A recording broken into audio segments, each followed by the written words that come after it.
Business Studios, 97.5, The Fanatic. John Kincade, Andrew Salciunas. This is Kincade and Salciunas, 97.5 The Fanatic and 97.5thefanatic.com.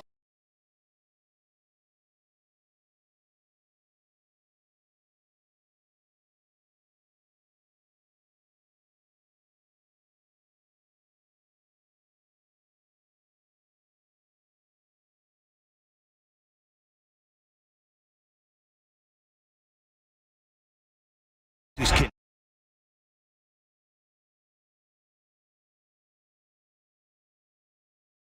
Chiefs. Andy Reid gets the edge. Patrick Mahomes gets the edge. But if you're telling me that you can go other groups and say, oh, man, well, the Chiefs are definitely better here, you're stretching. Kincade and Salciunas. John Kincade, Andrew Salciunas. 97.5 The Fanatic and 97.5thefanatic.com. And a good Tuesday morning, Philadelphia. I'm Andrew Salciunas alongside my man, John Kincade. Johnny, what a very timely new intro there about the confidence, about the talent. Yes, they have Andy Reid. Yes, they have Patrick Mahomes. But you look across the Philadelphia Eagles, the Eagles have more. And that's why we are all confident going into this game. Good morning, brother. Lots of confidence. And it doesn't get any less. I keep waiting for something to happen that's going to make me go, you know, as you look into this a little more, nerd boy, maybe you should have more doubt. Anything I've uncovered has given me more confidence. And I love that. And today is going to be a day where you're going to add to that. And look, yesterday was the media day, the Monday crazy day before the Super Bowl. So we have plenty of audio to play for you. The actual football audio, we will not waste your time on whether or not Jalen Hurts likes quesadillas. However, there was one funny thing from yesterday about Jalen Hurts and how people may say that he's an attractive male. Yes. And how other people would wish to look like Jalen Hurts. That might be the one little fun thing that we get into from yesterday. But there was a lot going on to talk about from yesterday's media day that we'll discuss throughout the course of the show. But Johnny, I mean, you get the sense that this city is already pretty damn confident going into this game. Ever since my neighbor, the Monday morning after the championship weekend, both the Eagles win and the Chiefs win, he said, man, I really wish it was the Bills. I worry about this Chiefs team.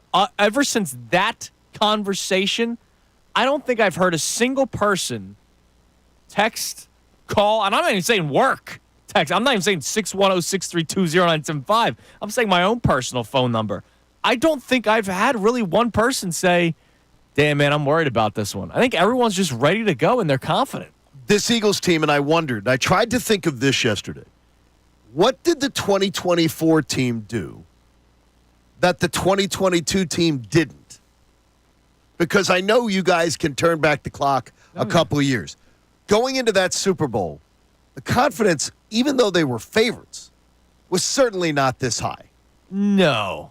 And I don't know if it's just the fact that they were at a Super Bowl a few years ago, and we saw them go toe-to-toe with the Chiefs, and they lost a game that, honestly, they should have won. Yes. Self-inflicted wounds cost them.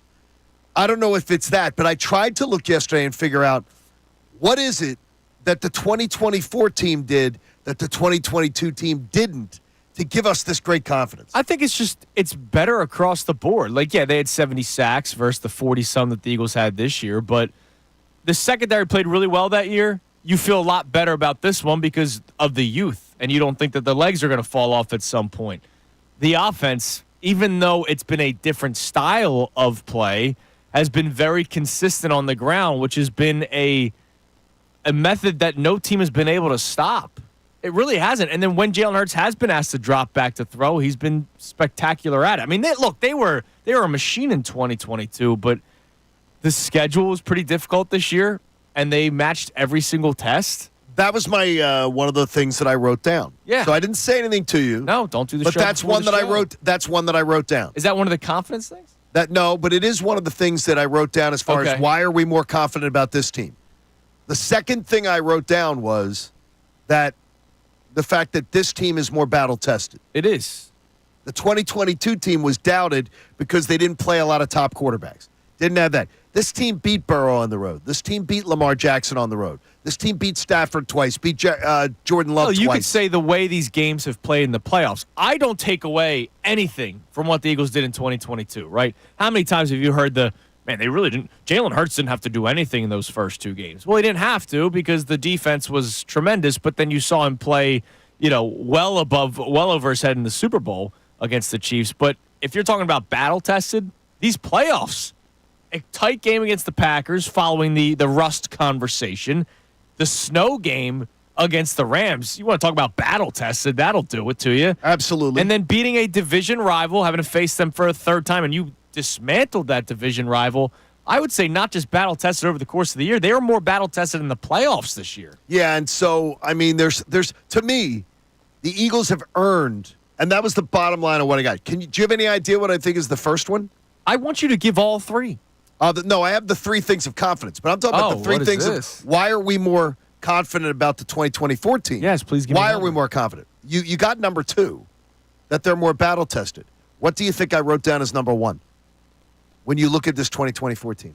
That they've been there just 2 years ago, and it's Sirianni and Hurts. Now, what I put was a running game and defense can win a Super Bowl, and it's been proven over and over and over again. Yeah, absolutely. That the better defense beats the better offense, and I actually think the Eagles have the better offense in the game. But I'm going to give Patrick Mahomes always the benefit of the doubt that he's a freaking wizard out there. Right. But running game and defense has been the formula that has won more Super Bowls than any other. Right, and you look at what the Chiefs have been able to accomplish. Let's not act like they haven't used a ground game in the Super Bowl. We had Jeff McClain on last week. Absolutely have. Telling us about Damian Williams. Damian Williams had 4 games in his entire career where he rushed for over 100 yards. One of those games was a Super Bowl.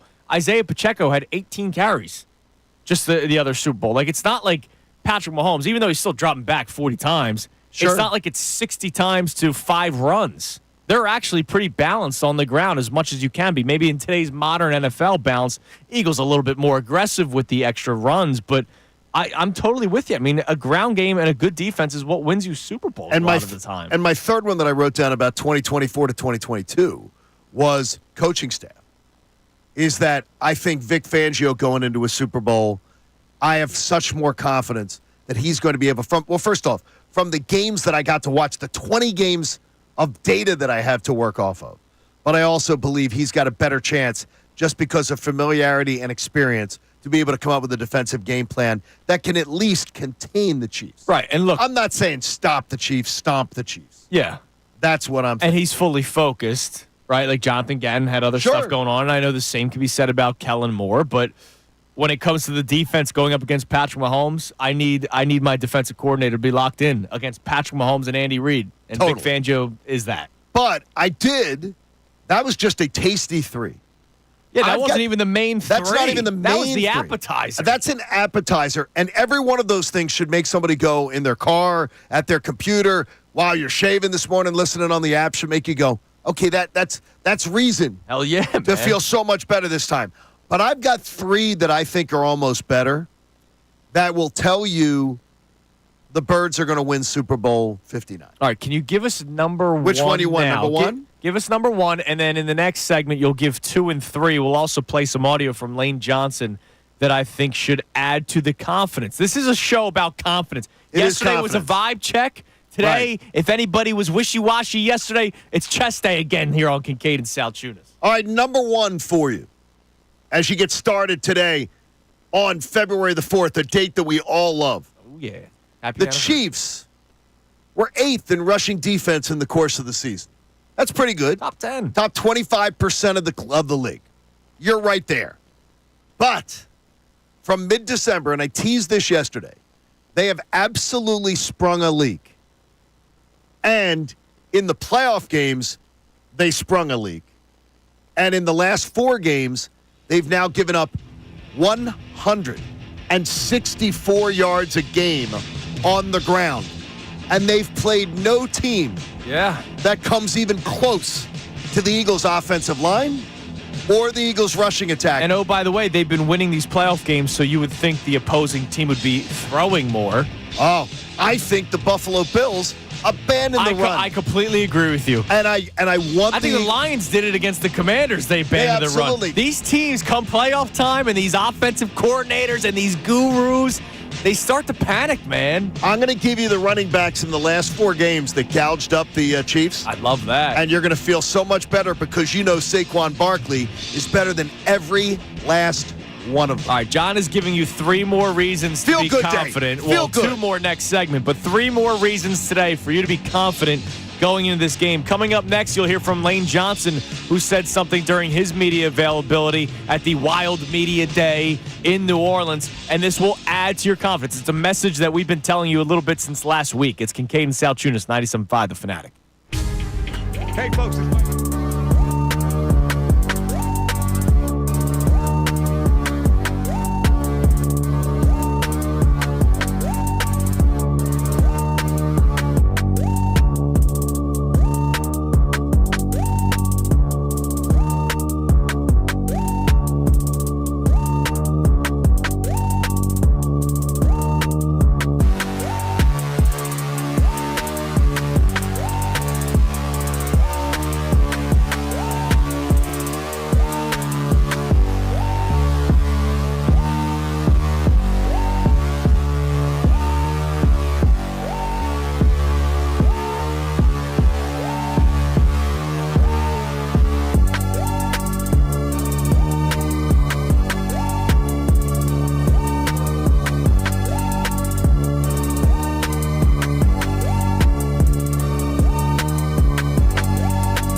here on Kincade and Salciunas, 97.5 The Fanatic. All right, John Kincade is giving you 3 more reasons to be confident, even though he already gave 4.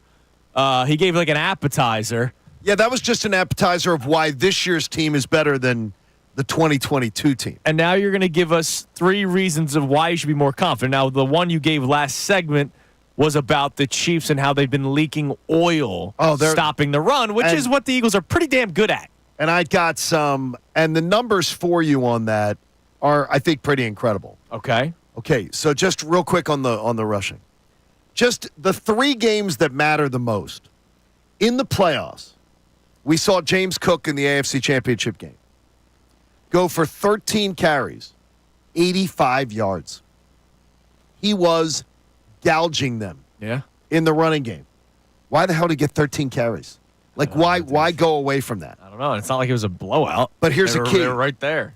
Josh Allen rushed for 39, 4 yards a carry during the game also. That's a note you want to make note of here. In the playoff game, divisional playoff game, Joe Mixon ran 18 times for 88 yards. Yep. So he's getting 5 yards a carry against them. C.J. Stroud rushed for 42 yards, averaging 7 yards a carry. And if you remember, he messed up his ankle. He did. Exactly. He got like, wasn't banged even up. Yeah. He wasn't even at his best. Go back. I'm not going to count the Denver game where they got smoked by Denver because they rested their starters. Everybody the didn't Carson play, Wentz game. That game's not going to count. They gave up on 13 carries. They gave up 74 yards to Najee Harris the week before. Who, by the way, is not that great. He's average. Running. Yeah, he got 6. He got 6 yards a carry against the Chiefs defense. Again, late in the season. Russell Wilson. He averaged 9.2 yards a carry in that game, just sometimes scrambling, sometimes designed runs where he would just tuck it and run it. This game, then, the last one, against the they played Houston again in the regular season, and a game that was a lot tighter than they would have expected. Again, Joe Mixon averaged 4.2 yards a carry. C.J. Stroud averaged 11.5 yards a carry. And none of these teams have the offensive line that the Philadelphia Eagles do. None of these teams. I like Joe Mixon as a football player. Oh, good player. Saquon Barkley's better. And Najee Harris is better. Jalen Hurts is more of a mobile quarterback than C.J. Stroud. I'm telling you right now. And Russ. Najee Harris, James Cook, Joe Mixon. And that's Joe Mixon twice. Yeah. In their last 4 games that mattered, they got gouged on the ground. I love that. That tells me we have a tired team. But the next 2, Andrew, I think you may even order the first beer before the flight. Oh, that actually You'll sounds be so pretty, excited. That actually sounds pretty good. I think it does. On this getaway day. We want people to feel good all week. And you know what, too, is? I love the chesty nature. Yeah, we should be. The Eagles are the better team. Yes. They are. Yes, they have the better quarterback and head coach. Don't shy away from it. Don't be worried about anything else. The Eagles are the better team. Believe in your team. And when we say they have the better quarterback and better coach, like that's a fact. With but respect. Jalen Hurts it's not like he's quarterback 1 versus quarterback 25. It's not like Correct. It's head coach 1 versus head coach 30. Like Amen. Sirianni and Hurts deserve the respect too, man. They do. All right, so John's going to give you 2 more reasons to be confident coming up it's going to make next. you smile. Lane Johnson will make you feel more confident. And Lane, people listen to him more than me. And if we have more time, next segment, if not, we'll do it later on the 6 o'clock hour. There was big news in the NFL yesterday, and I'm going to sound something that is not human. What? It's Kincade and Salciunas, 97.5 The Fanatic. Fanatic Sports Update. The Birds talk Super Bowl. I'm Connor Thomas, and the Eagles have cleared their first hurdle of Super Bowl week with opening night taking place last night down in New Orleans. Among the crazy questions from the assorted media members, there were a couple of good ones mixed in, including a question about the Chiefs' defense, because there's been a lot of talk about Mahomes, Andy Reid, the Chiefs' offense, but Jalen Hurts talked about the challenge of facing their defensive side of the ball. And Coach Spags has always done a great job. I got a ton of respect for him. And they got great players, great front seven, great defensive back group, very disruptive group. And so it'll be a great challenge for him. Got to remember, there's 2 sides to every Super Bowl team, and if they're in the Super Bowl, they're pretty darn good. We're just 5 days away from the Eagles having to solve that problem in Super Bowl 59 coming up on Sunday, 6:30 p.m. Sixers take on the new-look Mavericks tonight in the wake of the Luka Doncic trade. That game will be at 7 p.m. live here on 97.5 The Fanatic. The Flyers will face the Utah Hockey Club at 9 p.m. That game on WMMR. This update is brought to you by FanDuel Sportsbook. Make every moment more with FanDuel. Go to FanDuel.com/Fanatic. I'm Connor Thomas for the home of the 76ers and Flyers, 97.5 The Fanatic and 97.5thefanatic.com. Vacation, business.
97.5 The Fanatic.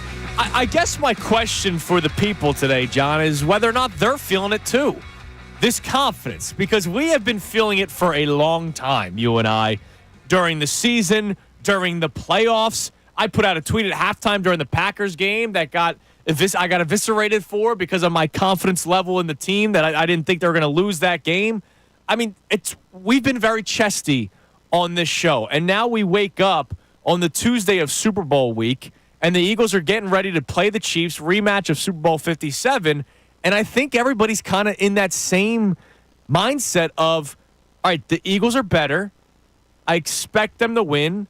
You said yesterday they should win, and I think there's a lot of people that are on board with that too. So my question for everybody today at 610-632-0975 is if you're feeling this same level of confidence. Maybe not as high, but are you confident where you're saying, yes, the Eagles are going to win this football game? Because it's something here in Philadelphia specifically that we're not used to, right? We're used to the waiting for the other shoe to drop, Sure. the Negadelphia stuff. We haven't heard it at all. I got dragged yesterday, by the way. Why is that? I got dragged in my DMs by a couple people and an email. And to every one of them, and they could attest, I sent the same response. I'll do better. I was told by a bunch of people, and it was the same message. Dude, you need to hang out with better people. Or you need to run into better people. Oh, you were yesterday, the people not feeling it? Because everybody was telling me the general gist of it is I'm going to give you one here. I just want to get it word for word. Your neighborhood must be boring, John. No, that area, can be a little laid back at times. RJ says to me, he goes, you need to hang out with better people. Just joking.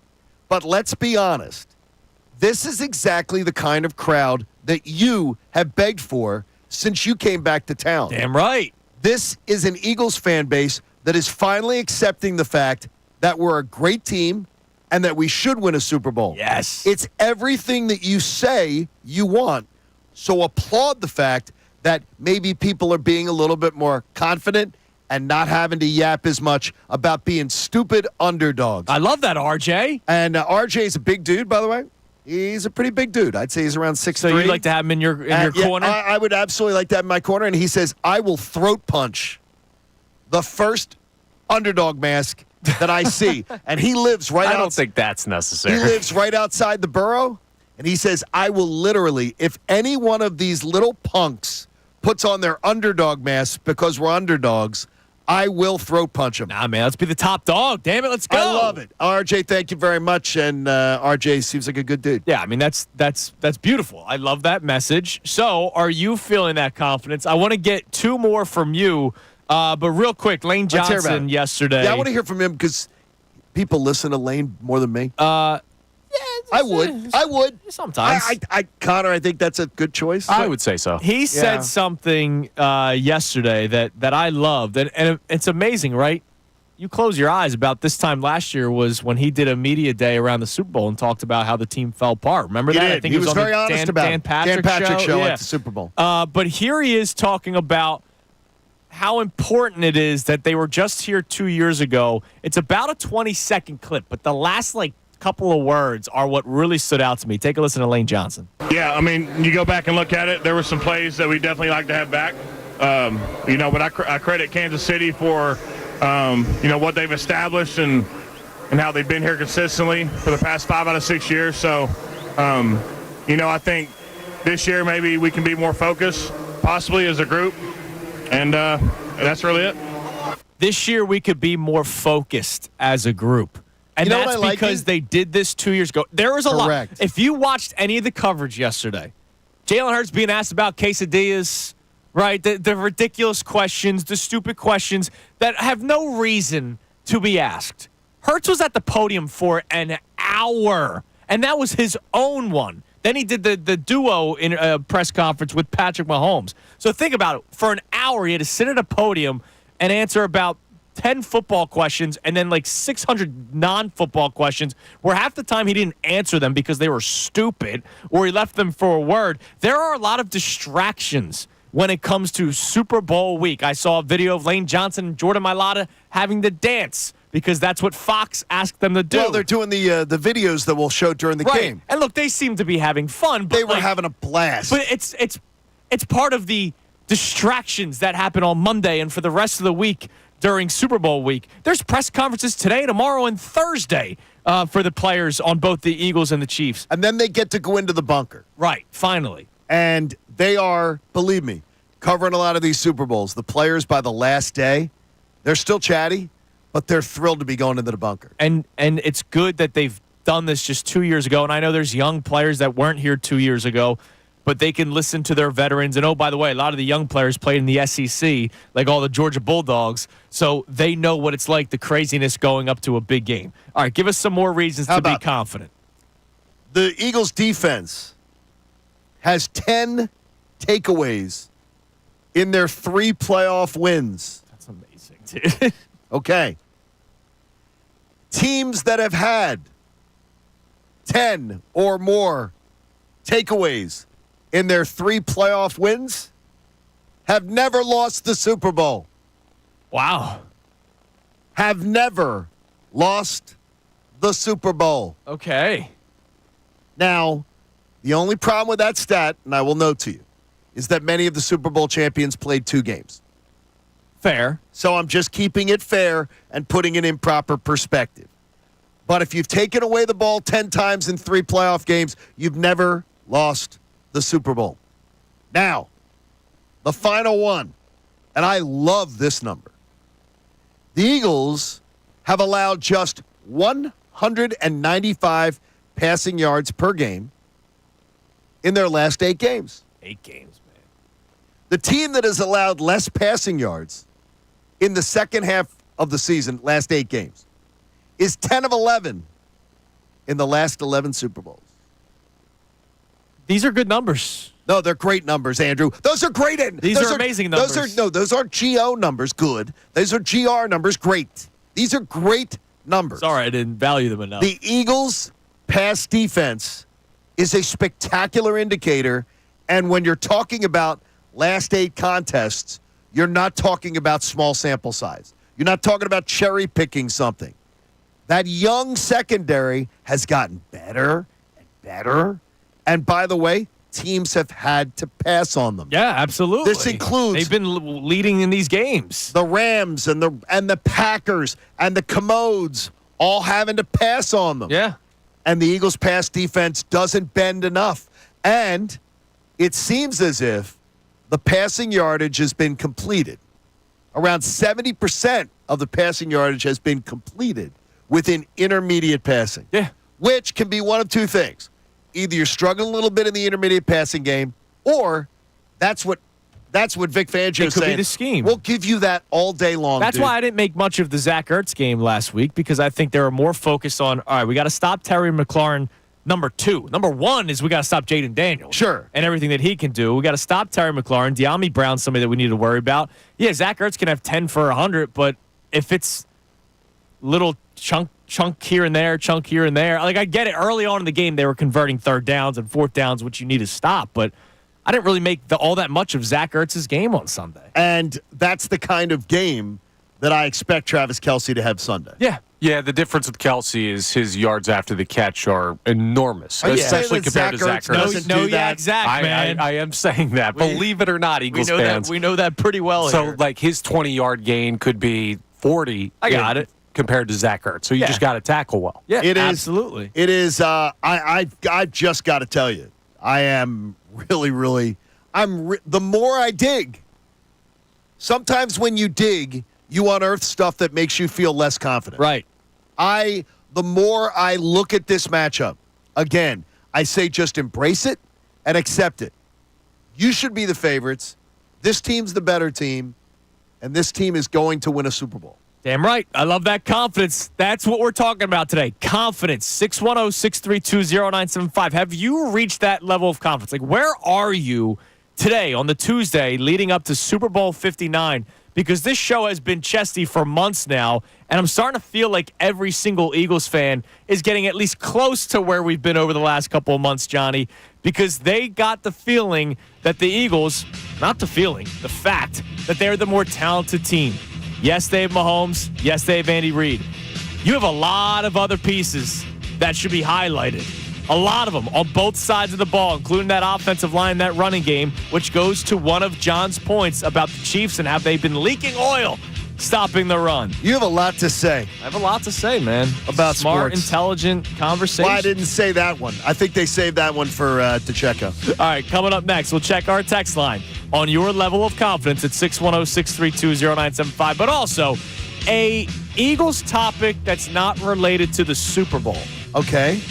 And that's why I don't care. I'll explain more coming up next. It's Kincade Salciunas, 97.5, The Fanatic. What's up, everybody? It's Tyrone Johnson from the...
97.5, The Fanatic on this Tuesday morning. All right, Johnny, before we check our text line, I'm going to say something that is very Jalen Hurts-esque. Okay, so you're going to be like a man of mystery? I'm just going to be a robot and say exactly what you're supposed to say at this time. At least how I view it, but not everybody views it this way. Okay. So yesterday there was some big news in the NFL. Myles Garrett has officially requested a trade from the Cleveland Browns. Can't blame him. Probably should have happened sooner. That organization is a mess with the Deshaun Watson situation, you name it. They hooked their wagon to the wrong dude. Yeah, and as a lot of people pointed out yesterday, Myles Garrett's prime, and my God, was it a good one, was wasted with the Cleveland Browns. And that's the shame of sports. That happens often where these star players, especially football, because it's a 53-man roster, you could be the best at your position and still only win 4 games. Like, it doesn't really matter. Yeah, he could. So he requested a trade. And there were so many Eagles fans that were trying to figure out, all right, what would the package be? Could they afford him? Can they do this? Man, look how good the defensive line would be if Myles Garrett is on this team. I want to make this very clear. Yes, I would love for Myles Garrett to wear an Eagles jersey. You make a really good point there. Yes, I would love for Max Crosby to wear an Eagles jersey. The other day, he put out a tweet, I'm going to win me a ring one day, and he tweeted the eagle emoji. So everybody starts going, oh, is Howie up to something? Can I then say this? In the same breath of me saying I would love for Max Crosby or Myles Garrett to be Philadelphia Eagles, right now, I don't freaking give a damn. I don't. No, I don't either. I am focused on Super Bowl 59. Correct. That I don't care at all that Myles Garrett has requested a trade. The only thing I'm happy for is good for you to get out of that horrible situation in Cleveland. Max Crosby, good for you if you eventually want to get out of that horrible situation with the Raiders. But I don't care. I'm not thinking about trading and how you can acquire this player and that player. I'm thinking about the Super Bowl. I think of I told you before that my mom had like refrigerator magnets that she had all on her fridge. Yes. And when she knew she was dying, she put them in envelopes and left them for each of us. Yeah. And one of the ones she left me was, have your feet firmly planted in today. Oh, yeah. Because I tended to not. Gotcha. I tend to always plan and look ahead and all that stuff. And to me, I don't give a damn about Max Crosby or hearing about Myles Garrett because, first of all, it's a pipe dream. If you want to sign the people you have right now, it's a pipe dream. Right. So you're going to have to pay Jaylen Carter. You're going to have to pay all the other young players that you've drafted. So you got to be thinking about where's that money going to come from. But more importantly, I'm worried about Super Bowl. That's all I care about. Win me a championship. I'll dream about anything. I'll be glad to dream if you want. It's an unrealistic dream, but I'll be willing to dream about it anytime. And I get where people are going, man, could you imagine if they win on Sunday and then they also get Myles Garrett? No, Yeah, I care, and I care significantly. See, I don't about care this. at See, all. well, first off, you're not in position to do it. I keep hearing people, they're in great position to do it. No, they're not, in fact, because they've got a young defense that is the youngest defense in the NFL, and they've ascended to number 1. Now you're going to have to pay people and extend people. So your issue is with cap, and you have the best GM in the sport at manipulating the cap. So Howie Roseman will figure that out. If there's a way to do it, he is the guy that can do it. Oh, if there was a way to do it, he absolutely would. The problem is there's not going to be a way to do it when you also, by the way, need the draft capital because your offensive line needs reinforcement, including replacing maybe the most important person on the offensive line within a year or so in Lane Johnson. Here's what I'll just say. If I told you A.J. Brown was going to be an Eagle, you would have called me crazy. If I told you Saquon, and nobody saw that trade coming. If I but told nobody you would have said it was crazy to come because you could afford him. But that's the thing. Nobody thought that was a real thing. Saquon was never a real thing. There's a chance. There is a chance Always that they could make it work. With Howie Roseman, yes. The point I'm trying to make is I just don't care right now. Right. Next week, it's Super Bowl you want to week. talk about it next week or 2 weeks if they win. 2 weeks from 2 now? weeks from Because now. I'm talking about the parade. Like, that's the thing. I'd rather plan the parade route live on the show. I'd rather go, all right, John. Okay, where do you want them to do? What street do you want them to go down? By the way, I want Okay. them. By the way, I want them to go in the opposite direction, and I think they will. All right. This is BS coming from you. What do you Major mean? BS. I got to call you out big time. Why? Did we have the dynasty conversation or not? Yes. Mr. I can't look forward. Look, hold on. I didn't say, is this the beginning of a dynasty? He said I he loves- reacted to a story and said that I love that there are people nationally saying that the All Eagles right. could be a dynasty. I never said let's start having the conversation. So BS to you, So Connor then Thomas. I'm going to react to a story when I see Josh Sweat on an expiring contract, when I see Bryce Huff doing nothing, when I see I'm Brandon not saying Graham you maybe can't. retiring. I'm telling you that I don't give a damn. You can. Everybody allowed has to. the right to do whatever the hell they want. I can't imagine that people are like, wow, let's worry about the 2025 Eagles. I'm not worried at all about For the God's 2025 Eagles. We're playing in the damn Super Bowl for the 5th time. Let's keep our feet planted in today. I think- You just threw that BS at a fan and it went right back and That's splattered not on your true. face.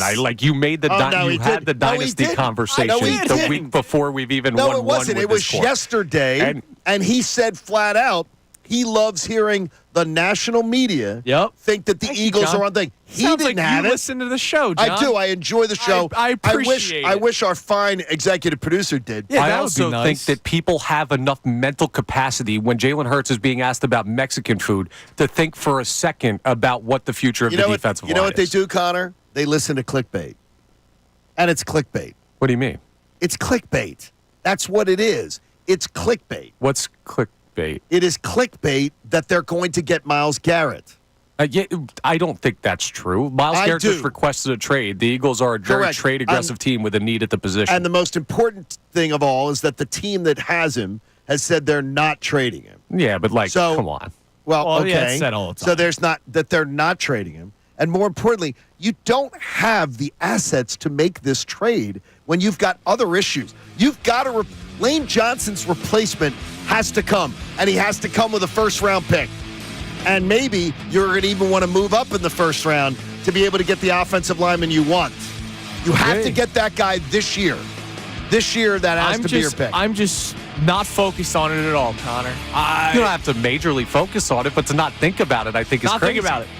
I didn't even. You know how people do the Photoshop of the player in the Eagles jersey. If somebody did that, I'd block them on Twitter. Oh, stop it. I'm not thinking about that at all. I'm thinking about Sunday, Super Bowl Sunday. That's what I'm focused on. I believe you can think about two things at once. I believe in your mental capacity to do so. Do you know me?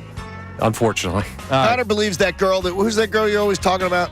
My wife? No, the other one. Trying to get me in trouble here? No, the celebrity that you guys all like. The celebrity girl you all like. What's her name? There's a celebrity girl. Connor Let's just say believes. that. Connor believes that she may slide into his the DMs. Euphoria girl. Yes. Connor, that she come may on. slide into his Assist here. DMs. Sydney Sweeney. Sydney Yes, Sweeney, that thank she you. may slide into his DMs. Yeah. He believes things like that are going to don't. happen. All right, coming up next, we'll reset today's topics. We'll check our phone line and text line at 610-632-0975. Also, Nick Sirianni was asked about what clicked for the Eagles this season following the 2-2 start. It's not necessarily the answer that I love. It's how we answered it, Johnny. It's Kincade and Salciunas, 97.5 The Fanatic. Fanatic Sports Update. Navigating opening night. I'm Connor Thomas, and this update is brought to you by Corona. Join 97.5 The Fanatic this Sunday at Patty Wax on South Street, starting at 2 p.m. for the big game pregame show and watch party with Andrew Salciunas and me, Connor Thomas. Enjoy $5 Coronas, $5 Modelo drafts, and exclusive prizes. Don't miss out. Details at 975thefanatic.com. Please drink responsibly. The Eagles have cleared their first hurdle of Super Bowl week. Opening night took place last night, and there were a bunch of crazy questions, but there were also some good ones. So Jaylen Hurts, well, he was asked about Mahomes and the Chiefs, but not about the offense. He was asked about the challenge of facing their defense. Here's what he had to say. And Coach Spags has always done a great job. I got a ton of respect for him. And they got great players, great front seven, great defensive back group, very disruptive group. And so it'll be a great challenge for us. They can cause a challenge, and the Eagles are just 5 days away from having to solve that challenge. And Super Bowl 59 coming up Sunday at 6:30 p.m. Sixers take on the New York Mavericks tonight in the wake of the Luka Doncic trade. That game at 7 p.m. here on the Fanatic. Flyers will face the Utah Hockey Club at 9 p.m. That game on WMMR. This update's also brought to you by Robert Half. 9 out of 10 hiring managers are having difficulty hiring today. Robert Half is here to help. At Robert Half, they know talent. Visit roberthalf.com today. I'm Connor Thomas for the home of the 76ers and Flyers, 97.5 The Fanatic and 97.5thefanatic.com. Not only can you listen to The Fanatic, but you can also watch on 97.5 The Fanatic's YouTube channel. Watch the live stream of Kincade and Salciunas, weekdays from 6 a.m. to 10 a.m. and the Mike Missanelli Show from 10 a.m. to 2 p.m. Go to youtube.com/97.5 The Fanatic Philadelphia and subscribe today to be part of the action. Get ready for big fun with the Claw for Cold Cash sweepstakes at Parks Casino. Sunday, February 16th from noon to 8, one winner will be selected every 15 minutes to play our claw machine. Big prizes are up for grabs, including $5,000 free slot play, $5,000 cash, and $15,000 cold hard cash. Earn entries February 1st through the 16th for your chance to win. Big prizes, big excitement. It's all happening at the #1 casino, Parks Casino's Claw for Cold Cash. This is how you win. This is how you win. 21 gambling problem, call 1-800-GAMBLER. When you open the Bet Parks app, you're in the zone. Winning is always a rush, but the money is in the moments. It's the anticipation of another face card, the thrill of an extra spin, and the pure joy of a jackpot. It's all your favorite games at your fingertips. Plus, get up to $1,000 casino bonus back if you're down in the first 24 hours. You play for fun, you love to win. You bet. Bet Parks. New users only. See website for details. Casino bonus must be wagered. Gambling problem. 1-800-GAMBLER. Must be 21 in PA, New Jersey, or Michigan. Celebrate your love this Valentine's with the most romantic and timeless gift of all, a piece of exquisite jewelry from Benari. Benari Jewelers at Exton and Newtown Square is your destination for beautiful and meaningful gifts for all the important milestones in your love story. Classic diamond earrings, stunning diamond bracelets, elegant diamond pendants, and sophisticated diamond eternity bands. Or explore the entire collection of famed designer David Yurman. Benari is proud to offer the largest David Yurman selection in Greater Philadelphia, from cable and chain bracelets to pendants with eye-catching precious colored stones. You can never go wrong with a new piece for her David Yurman collection. And if you're proposing this Valentine's, the experts at Benari are here to guide you in finding the most flawless diamond and the most gorgeous ring. Whatever you choose, you can be assured and confident with Benari's promise of exceptional quality and uncompromising craftsmanship. Classic gifts, luxury gifts, gifts with meaning. Celebrate your love at Benari Jewelers, Exton and Newtown Square. This is Jordan Lundy of Lundy Law. When we say we hope you're never injured in a slip and fall accident, we mean it. But if you should suffer a slip and fall injury, we'll work quickly to get you the maximum compensation you deserve. And we mean it when we say there are never any upfront fees, ever, and we only get paid when your case is over and you get paid. Remember our name, Lundy Law. Your injury lawyers. Call 1-800-LUNDY-LAW or visit LundyLaw.com. Jackson Hewitt makes taxes feel like a yacht rock song. April breeze, give me my biggest tax refund, please. You, me, and a lifetime accuracy guarantee. And now get $100 just to try Jackson Hewitt. Does your tax person do that? Say goodbye to that no guarantee tax guy. Ready to sail through tax season? Go to Jackson Hewitt and you'll be limited time offer for new clients. Participating locations only. Terms at jacksonhewitt.com. No game day snack roster is complete without your favorite Wise snacks. Munch the good vibe on game day with Golden Original potato chips, cheese doodles, Wise popcorn, or scoop and score some extra flavor with Ridgies. When the big game is on the line, snack fans choose Wise snacks every time. No one does crunchy, salty, or cheesy snacks better. In honor of the big game, Wise is giving away authentic pro football jerseys to 100 lucky fans. Go to wisegameday.com for your chance to win and show off your football fandom. Find Wise snacks at your local Acme. Taxes was feeling so stuck. Sitting in traffic, squeezing into a parking spot, all to squeeze in getting tax help during your lunch break. Now Taxes is a TurboTax expert who does your taxes for you, while you go about your day getting real-time notifications about their progress and the most money back guaranteed. Now this is Taxes. Intuit TurboTax. Get an expert now on TurboTax.com. Only available with TurboTax Live Full Service. Real-time updates only in iOS mobile apps. See guarantee details at TurboTax.com/guarantees. This is Kincade and Salciunas, Philadelphia Sports Talk. 97.5 The Fanatic.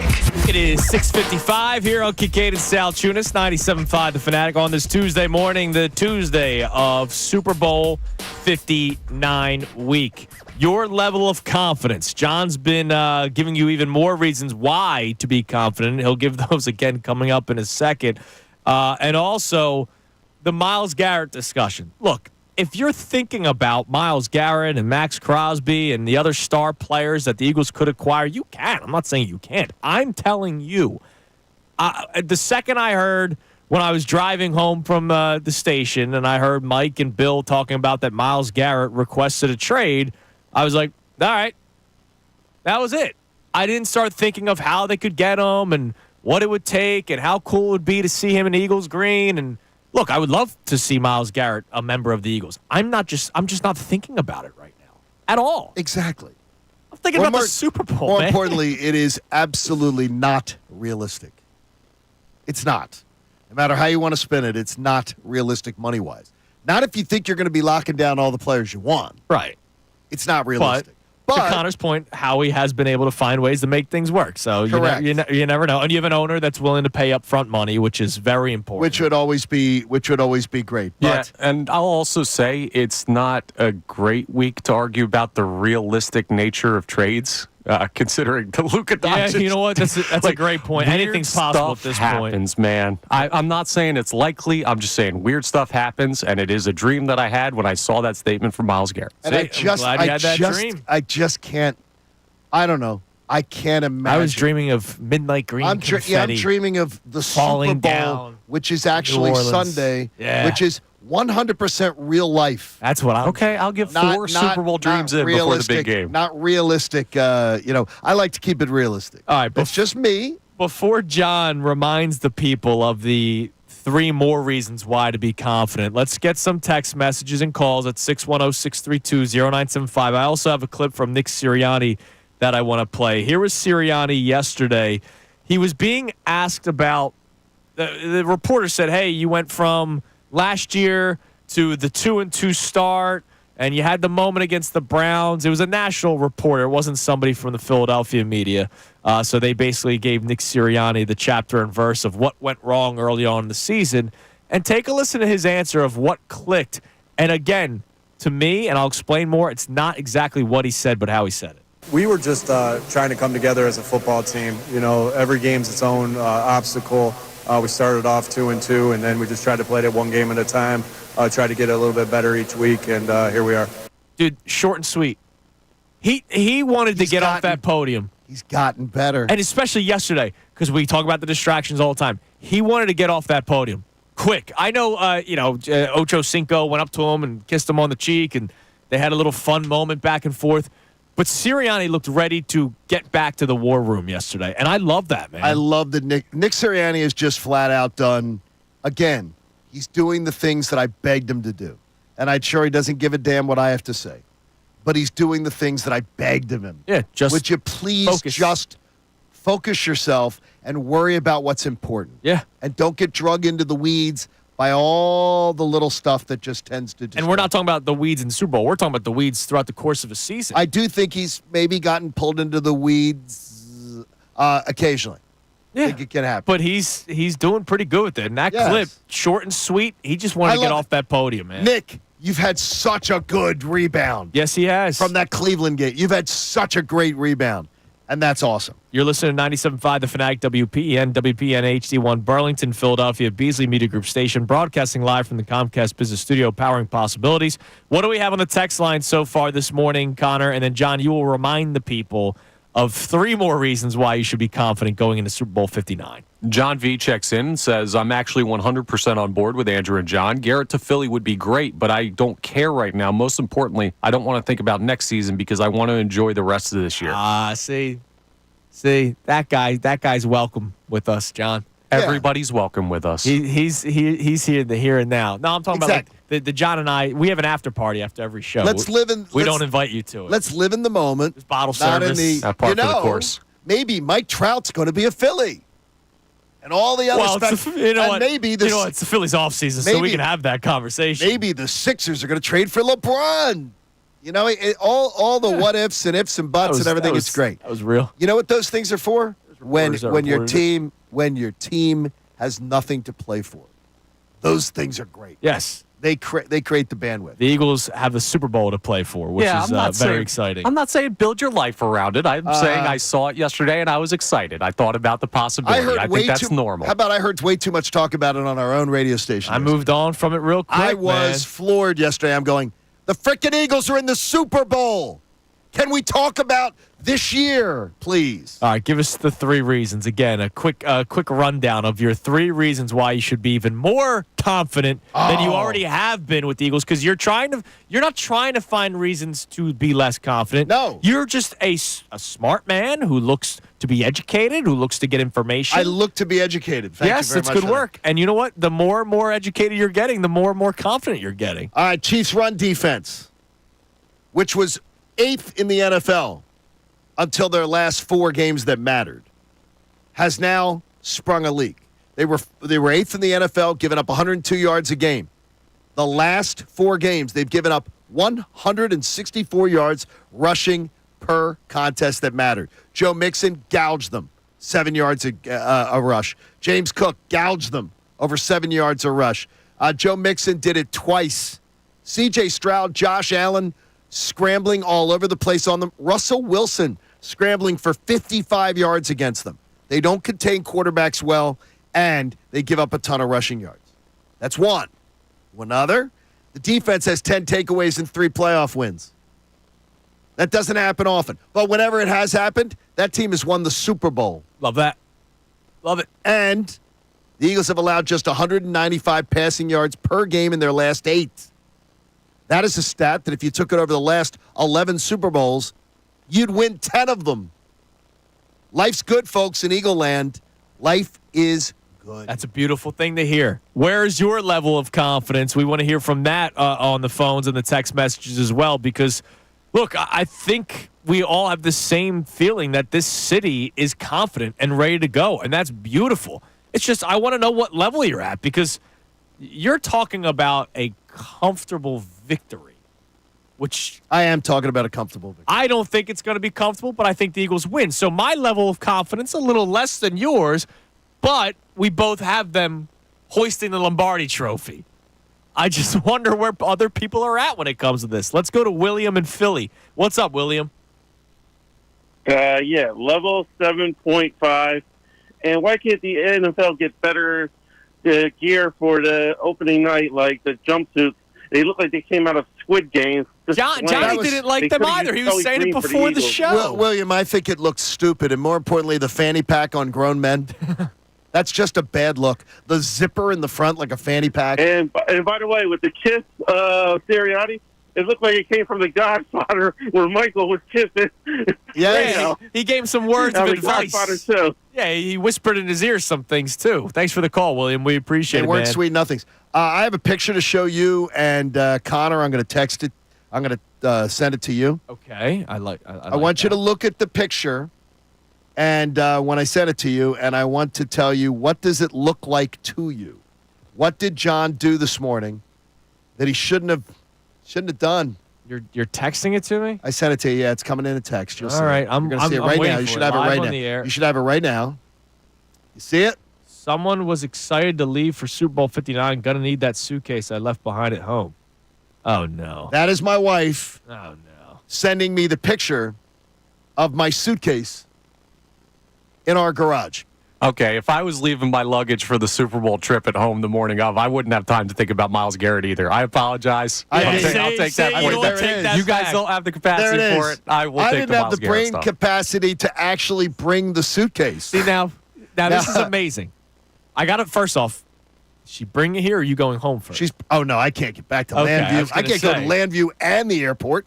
This is how ready I am, Connor. All right, I'm Jalen Hurts today. I'm not thinking about Myles Garrett. I'm keeping the main thing the main thing. You are? All right, the standard's the standard. The main thing. I am the Jalen Hurts of Sports Talk Radio today. Okay. I am going home first before going to the airport because I want to hang out with my wife and son on the trip to the airport. I'm not going to see Coop for a couple of days. It's going to be very sad. I almost canceled the trip. I almost canceled the Super Bowl yesterday because I told him I was going away for a few days, and he said, please don't leave me, and he started crying. Oh, so I almost canceled the whole Super Bowl. I almost called Roger Goodell and said, hey, can we move this a week or two? Anyways, I still brought my suitcase with me. You still remembered. Just in case there's traffic. I'm going to look at the traffic at the end of the show. If there's too much traffic, I'm going right to the airport. If not, I'm going home. That's how prepared I am, John. I need you to reach my level, man. Well, I had work by you. By the way, as my wife says, you have never done anything like this ever in your life, and she will bring the suitcase to me.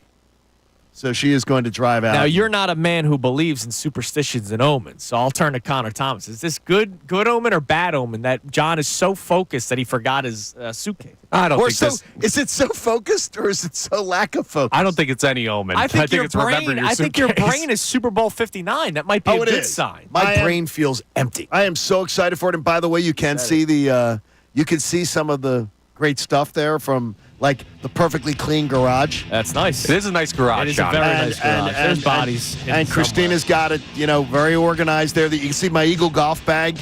Good work. Over there. You can see the little black box over there on the far wall in the picture. If you look at it, the bodies are. No, hidden. that's where Moyer Indoor Outdoor keeps the spiders out. That keeps the spiders out. Yeah. Life's good. It's very you clean. keep on dodging the bodies comment. There you go. You could just say we don't have any. That's awesome. Connor, he keeps dodging it. I think there's bodies.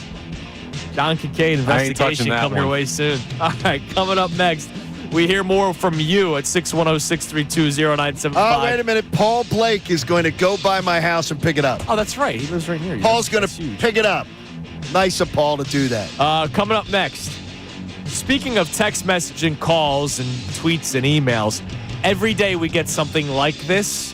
We will discuss it next because the commissioner spoke on it about the officials and the Chiefs. It's Kincade Salciunas, 97.5 The Fanatic. What's up, everybody? Andrew DeCecco here, Birds Insider for 97.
Kincade and Salciunas, 97.5 The Fanatic. But we prefer Wawa. Damn right we do. You gave us the Wawa breakfast burrito this morning. I appreciate that a lot. I had to have something in my stomach today because I knew I wasn't going to have lunch right. I don't think I'm eating till like 6 o'clock tonight. Oh. Wait till we get to the Atlanta airport.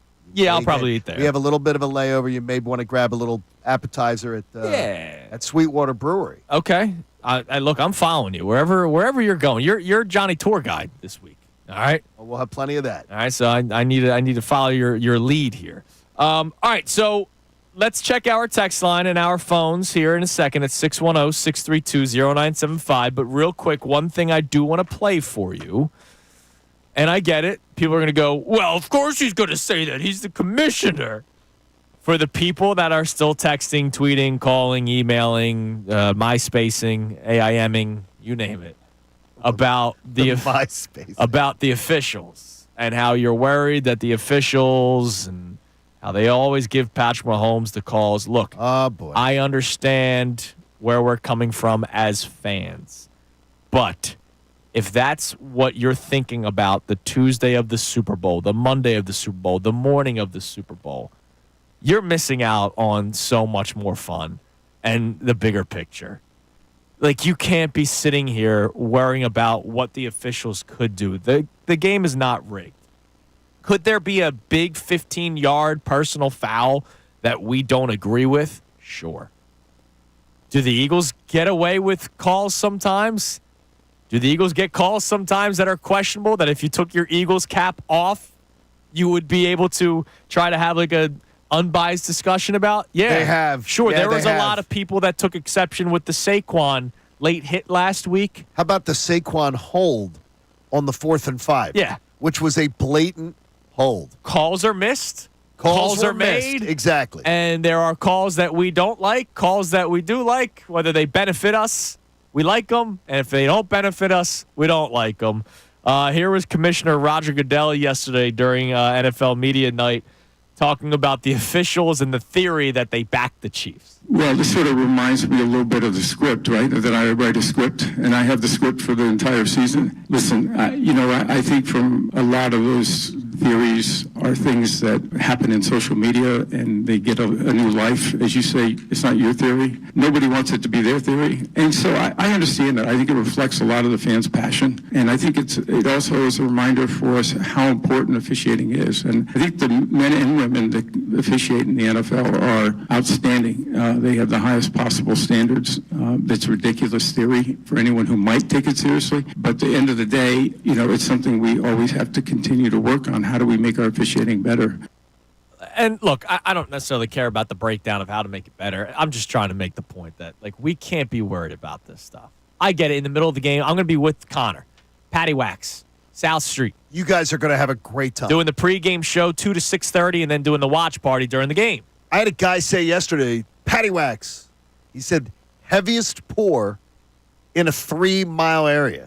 Might have to. He thinks they have heavy pours there. We'll find out. That sounds good. Might have to test that. I mean, we're going to be drinking Coronas a lot. Absolutely. Yeah, I know you are. But victory shot. Yeah, might have to have one. Might have to test that out to see if They say that's real. They say it's a great spot. I think Everyone shots loves it. are all the same pour, but yes. I know that Connor and I, at some point, will be yelling and screaming at the officials. Oh, I will rip a that's a BS call multiple times in this game. Because of the magnitude of the game. Like, I get it. But I can't sit here. Like, I don't care about Myles Garrett right now. I can't worry about the refs on the Tuesday.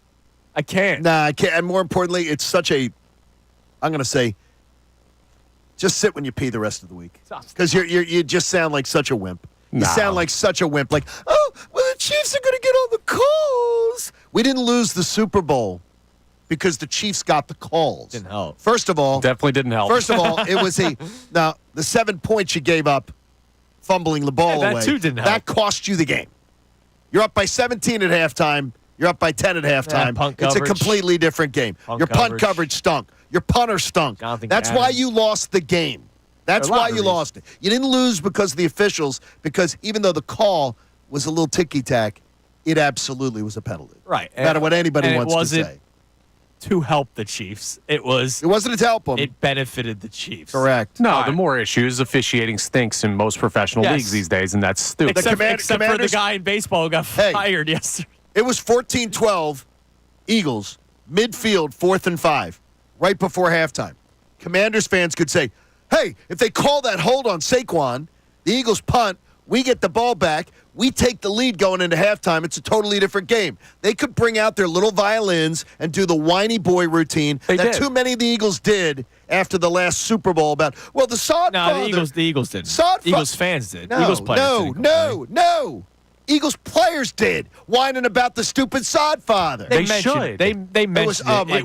It wasn't like the way the Niners If we had complained. if we had an even playing field, if we knew that field wasn't so slippery, they negated what we were good I at. heard like too much. I heard like two. Brandon Graham said it. I remember. Darius Slay said it on his podcast multiple times. Okay, that's 2 players. Stop it. No, it's not. A.J. Brown said it last night. If there's a bad field Stop surface it. in the Stop Super being a homer. That was now. Come no, on I'm not now. being a homer. I'm The Eagles telling you. complained about that after field. the Super Bowl. We were so proud. I remember doing a whole show on how proud we were of how everybody reacted. But we were absolutely. It was not 2 players complaining about the field surface. Dude, I don't remember Stop that it. many people complaining Stop it. about the A.J. field talked service. about it last night. I think fans talked about it a lot more A.J. than talked about it last night. For no reason. No reason. There's a reason. Stop building in excuses. You didn't lose the game because of that. I'm not saying they did. Well, then stop talking about it, whining you're about saying it. that everybody in the world was complaining about it, and they weren't. Eagles players were. You said 2 players did. Wrong. Yes. That's not true. That's what I remember. We can look it up. I'm sure it's all on. documented. Oh my gosh. My God, I have to get The on a plane. whining after that on a game. plane with you today. Let's see if we can next fix this. to you. Let's see if we can fix this. God, I'm getting my seat changed. No whining. All right, coming up next, we hear from you. Also, we hear from Jeffrey Lurie. Packed flight. Unfortunately, Jeffrey Lurie had to talk about a dome. It's Kincade and Salciunas, 97.5, The Fanatic. Fanatic Sports Update. Opening night in the rear view. I'm Connor Thomas, and this update is brought to you by FanDuel Sportsbook. Make every moment more with FanDuel. Go to FanDuel.com/Fanatic. The Eagles have cleared their first hurdle of Super Bowl week with opening night taking place last night. Bunch of crazy questions from the assorted media members that were there, but a couple good ones in the mix, and there's been a lot of talk about Patrick Mahomes and the Chiefs' offense, but Jaylen Hurts talked about the challenge of facing their defense. Coach Spags has always done a great job. I got a ton of respect for him. And they got great players, great front seven, great defensive back group, very disruptive group, and so it'll be a great challenge for us. We're just 5 days away from the Eagles having to solve that challenge at Super Bowl 59, coming up Sunday, 6:30 p.m. The Sixers take on the new-look Mavericks tonight in the wake of the Luka Doncic trade. That game at 7 p.m. here on The Fanatic. Flyers will face the Utah Hockey Club at 9 p.m. That game on WMMR. Amy Fadul will join us for the entire 9 o'clock hour. This update's also brought to you by Audible. If you're stuck in traffic, why not tap into your well-being with Audible audiobooks, podcasts, and originals. Hear expert insight on health, relationships, finance, and more. Sign up for a free trial at audible.com. I'm Connor Thomas for the home of the 76ers and Flyers, 97.5 The Fanatic and 97.5thefanatic.com. It's time.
No second opinion segment today, Johnny, because the game was not played this past Sunday. The game will be played this Sunday. I have a first opinion for you. What's that? Check out the consultants in medical oncology and hematology. Make them your first choice. And we will have the final second opinion segment coming up next week. And hopefully it's all celebration. And maybe it continues for other teams as well. It could very well Who knows? I'm just saying. I got to tell you this. I would be second-guessing the Sixers every single day. Yeah. So I don't know that the Sprandios are down for that. By the way, Warriors called about Paul George. You do it in a heartbeat. If you my gosh. If you can get him off the books, you do it in a heartbeat. Oh, my gosh. That's our Sixers second. Can we? Yes. Kincade and Salciunas. Can I help you pack? Yeah. Well, you'd leave his suitcase at the garage, so. Well, that's what John did, but don't worry. And I would say to you, I wonder if Paul was leaving, whether all of a sudden he would find health. Maybe. All of a sudden be really ready to play every night. Well, no, that was only contract year. I wonder if he'd be ready to play if he got to Golden State. We've mentioned it. I don't know if you could tell that we're excited. John and I are heading to New Orleans today after the show. We'll be doing Radio Row Wednesday, Thursday, Friday.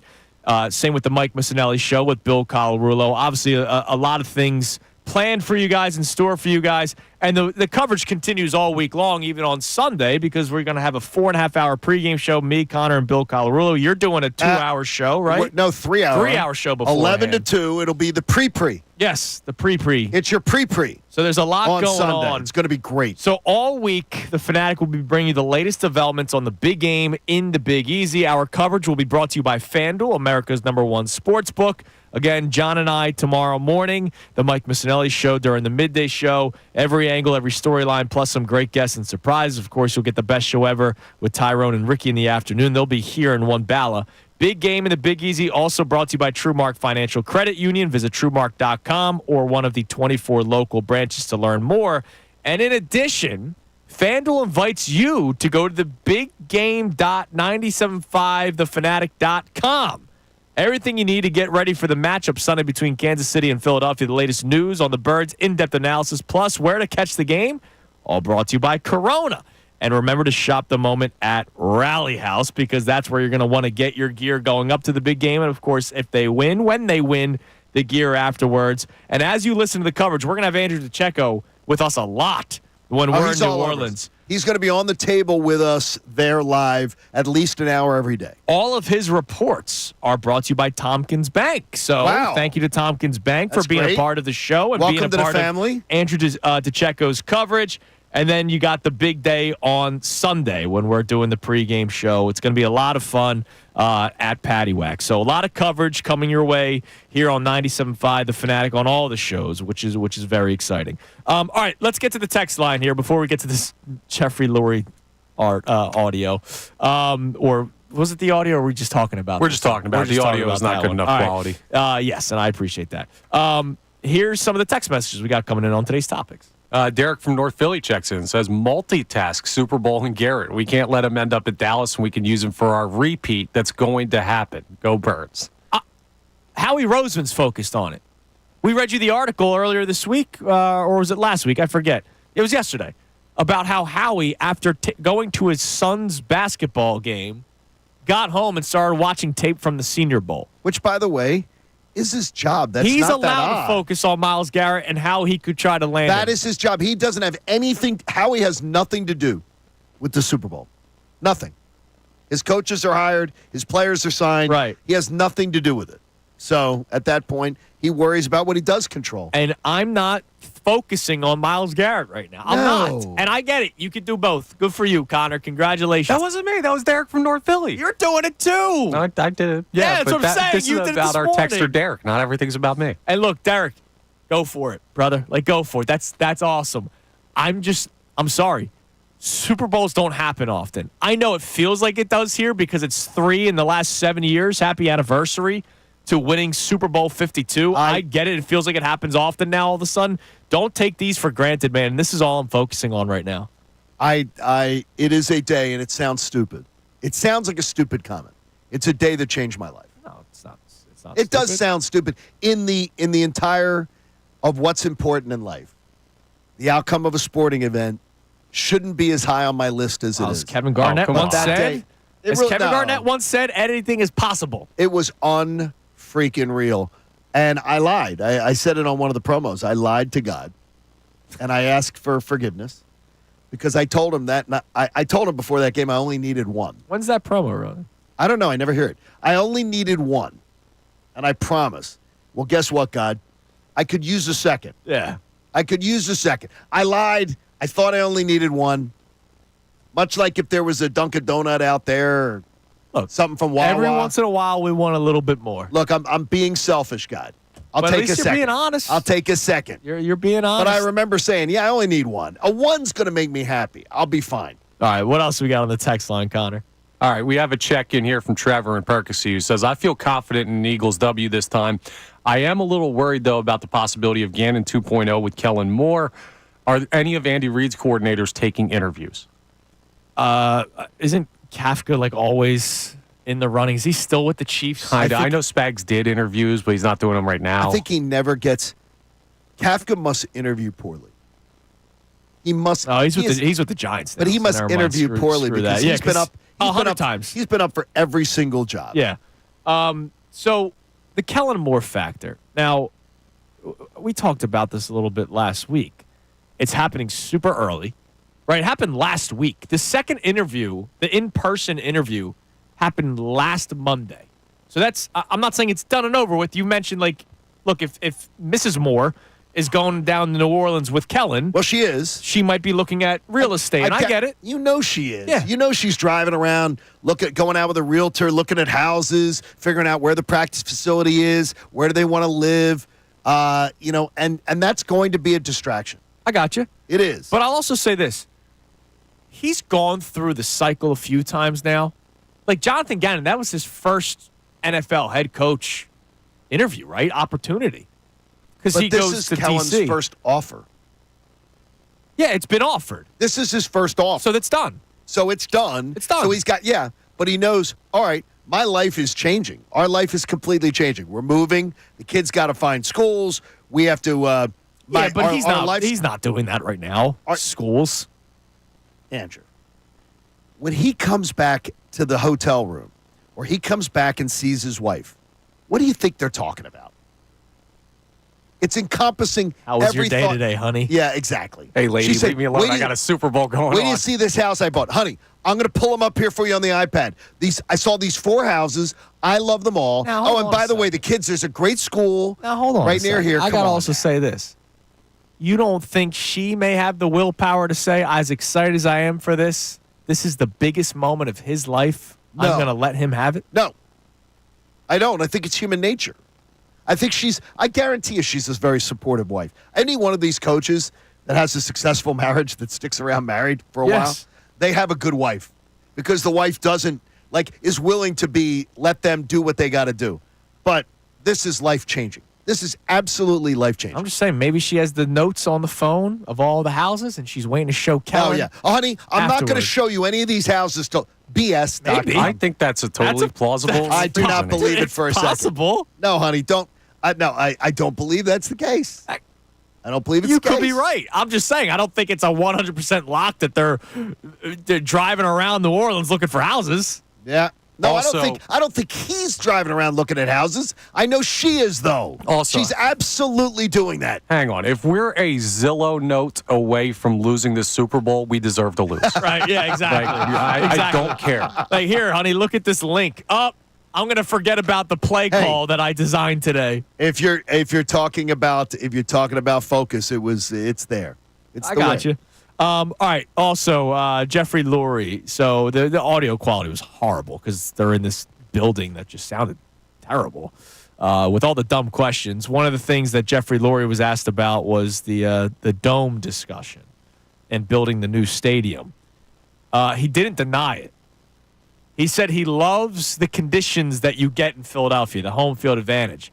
But he wants to bring more to the city of Philadelphia. Yeah, you want to bring more to your pocket, and I get it. You're a businessman. I don't blame you. He lied, too. He wants to bring the Super Bowl to Philadelphia. He wants to bring other big events to Philadelphia, to Lincoln, or whatever the stadium would be named, because of this new dome. But here's the deal. Isn't it the league that makes the decision on whether or not the dome is open or closed? It does. So if this it's is where, snowing... This is where Jeffrey Lurie's like, I love snow games, but we need to be able to have a dome to be able to have Super Bowls and stuff. Jeffrey Lurie does not control. We would never see a snow game again in Philly. Yeah. If the temperature now in Atlanta, it was different. I don't know if what the temperature was set. In Atlanta, the temperature was set at 40. Below 40, you close the roof's closed. Yeah. So obviously, you're never having a snow game. If it was raining, the dome's closed. Yeah. So in other words, we're playing in a stupid antiseptic dome. Yeah. Unless the day is perfect. Now, it would be loud as hell. It would be. That would be true. If but it's loud as hell at the link as it is. If they build it acoustically correct. Right. I think they would. Some of them are not very good acoustically. Jerry Jones has the sun peering into the building. Jerry Jones can't put his pants on. By the way, Connor, you say that. Mercedes-Benz Dome in Atlanta and Dallas, both terrible concert venues. Yeah, but we don't have to pump fake noise into our dome. That's correct. That's a good point. All right, coming up next, Jalen Hurts spoke yesterday, and I'm going to tell you why he is the perfect quarterback for Super Bowl week. Oh, I love hearing that. We'll discuss that coming up next. It's Kincade and Salciunas here on 97.5 The Fanatic. Mike Missanelli, Bill Colarulo, and Ray Dunn.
Jalen Hurts is the perfect quarterback for Super Bowl week.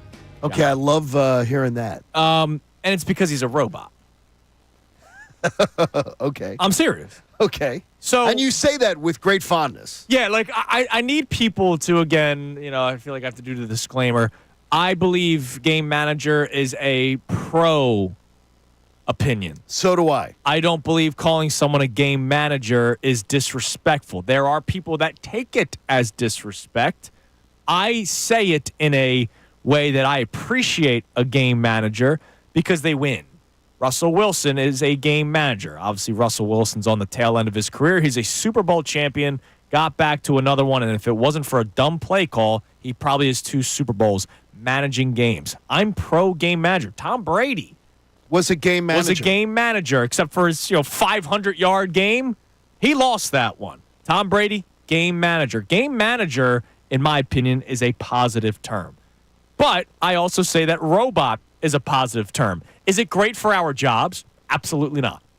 No. Absolutely not. Having to react to Jalen Hurts saying Hallmark card greetings, doesn't really do much for me, right? And we can't tell if he's joking or like the straitjacket comment. We don't know if he's joking. We don't know if he's being serious. You can't tell by the tone. But during Super Bowl week, with all the distractions, him being robotic, John, is awesome. It's absolutely awesome. And more importantly is I love, and I know where you're going with this, I love watching him on the big stage. And I watched him, I remember covering Jaylen before the national championship game versus Georgia. And I swear to you, he was the same guy heading into that game. And he ended up getting pulled at halftime of that game. Yeah. And then the next year he has to come back and save the Crimson Tide. But Jalen Hurts was the same guy. That's where I know it's completely genuine. Yeah. That's where I know this is just who this That's cat who he is. This is who this cat is. He is that guy. And it's so awesome to see because he's poised. Yeah. And he's confident. So he spoke to the media yesterday. We talked about it earlier. He had the 1 hour long one-on-one, or he by himself at the podium with the million people asking him ridiculous questions. By the way, what's with the Manning brother wearing like a weird outfit? Did you see this? Oh, yeah, Cooper. It was like a marching band What was outfit. Cooper doing? He was wearing like a marching band outfit. I get it. They're in New Orleans. Ha-ha. Well, he grew up there, too. That's their hometown. That's where they all grew up. This was a, hey, look at me. Do you see me? Oh, yeah, Answer I'm my sure. question. I'm sure. And I'm sure that was all, prearranged and everything. By the way, really good dude. He seems like he's a really good dude. Yeah, it's just the outfit. Yes. All right, so he was asked about, obviously, the last Super Bowl and losing the last Super Bowl. We've talked about his phone, the background still, as you mentioned. Still on. Still being him walking off the field through the red, white, and yellow confetti after the Chiefs won the Super Bowl just 2 years ago. I think that, by the way, just makes me it makes me believe in him more. Oh, my God, yeah. Because every day he wants to be reminded. Absolutely. So here he was yesterday talking about how that game lit a fire under him. I've learned, I've learned so much. I feel like I just answered this one, but I've learned so much. It's the same as any other game. And, I think the moments are the moments, but ultimately, every game has its lessons, good, bad, or indifferent.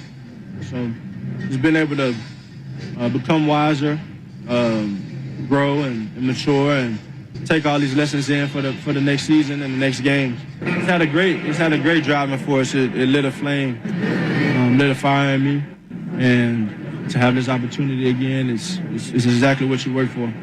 He sounds so ready, dude. And you know why you should believe him? Why? Because last year Lane Johnson said on the Dan Patrick Show that Jaylen had to work on his leadership. Yeah. Jaylen worked on his leadership. We knew that Jalen Hurts had to work on his relationship with his head coach. He worked on his relationship with his head coach. We knew Jalen Hurts had to be better at protecting the football. Jalen Hurts worked on protecting the football. Jalen Hurts, that when he says he's going to work on something, has a track record of showing us that he believes in it. It's not just lip service, and he's out there and he's going to do everything he can to make it better. And we've talked and that, about that this. to me is a big thing to respect. Not that he had to work on this, but the fact that they did take the ball out of his hands. They did. There are some players, we talk about this all the time in all sports, that get upset if something's taken away from them. No question. Guy in basketball doesn't get the ball in his hands as much or doesn't like where he's being, put on the court. I don't want to be a corner 3 guy. They make us think about it. Yep. We see it in football. We see it in baseball with where guys are in the order or when they come out of the bullpen. Happens all the time in sports. We don't even have our best shortstop playing for the Phillies. Jaylen. Because some players aren't willing to do what's best for the team. We'll see what happens this offseason. But all I know is Jalen Hurts is like, all right, I'm going to do whatever it takes to win. And here's one more answer for you from Robot Jalen. And again, I say that in a loving way. Here was Jalen Hurts being asked about how hard it is to prepare for this game, not just because of the magnitude of it, but of course everything else that goes into it, like media day. Yeah, I think naturally, personally speaking, the intensity's up, but the process is a little different too because you have 2 weeks of time to prepare. So it's just been a process, taking that a day at a time. Obviously having the different obligations you have to do and doing all those things. So I've been taking it a day at a time. Does that make it harder with all the media and things that you have to do? Does it make it harder? No, it doesn't make it harder. Just a part of the duties. Just part of the duties, man. I got to tell you, the improvement in Nick Sirianni this year, the improvement in Jalen Hurts, just two more reasons why I just feel so good about where this team is. And if you want to look to the future, kind of where this team's heading. Yeah, I mean, it's a young core. And 2 younger guys in their jobs that are showing great improvement. Right. Definitively. And, we don't have to look to the future right now. I'm in the straitjacket back here. So when I get the Jalen Hurts let out of my straitjacket to dream about the dynasty talk. We'll let you out. Yeah. We'll let you out. We're holding I'll make the backhanded comments. All right, let's get a quick call in here because I don't agree. Let's go to Monty in North Jersey. What's up, Monty? Hey, guys. How you doing? Is this the full Monty? What's that? You're the full Monty. Let's bring it. Yeah, I guess so. So listen, I come into the area, for work, and I like to listen to you guys. So, thank you. I don't have a horse in the fight. I'm a Jet fan. But sorry, you don't have a horse. No, I don't have a horse. It amazes me the confidence that I hear coming out of Philly. I mean, from a fan that just watches the NFL in general at this point, What should we not be confident right, about, Monty? It's a shame because you don't remember what a good football team looks like, and I get it. Don't be mean to Monty. No, but I'm just trying to make my point. Like Monty, the Eagles are the more talented team, so I see what it says. Does Monty think that? He may disagree. He might disagree. Well, no. Listen. Damian Woody said it best. A lot of and we're talking about Mahomes, okay? Mm-hmm. A lot of people say, "Oh, it's Jordan. Oh, it's Kobe." Damian Woody said, "No. This is Tiger Woods on Sunday with the red polo on, and it's the Masters." And we have not said anything, and thanks for the call, Monty. And how did he lose the Super Bowl? But we have never said anything right where we haven't paid the respect to Mahomes. We pay all the and respect Andy to Mahomes. Patrick Mahomes has lost a Super Bowl. Yeah. Patrick Mahomes has lost an AFC championship game. I think this game is coming down to a field goal. But I think like the Packers game, like the Rams game, and like the Commanders game, which ended up being a blowout, regardless of respect that you have for the opposing coaches, quarterbacks, you name it, the Eagles have been the better team in all those matchups. And They're what the better team on Sunday. They've won the first 3 games being the better team. I expect them to be the better team on Sunday and win that game as well. And that's why we're so confident, because they are the better overall team. They have Mahomes and Reed. Totally and we're not it. shying away from it. Nope, we haven't once. When you come back into town, Monty, we'll still be here, baby. All right, coming up next, we got today's headlines with Connor Thomas and more from you here on Kincade Salciunas, 97.5 The Fanatic. Fanatic Sports Update. A day closer to the big game. I'm Connor Thomas. This update is brought to you by Corona. Join 97.5 The Fanatic this Sunday at Patty Wax on South Street, starting at 2 p.m. for the big game pregame show and watch party with Andrew Salciunas and yours truly.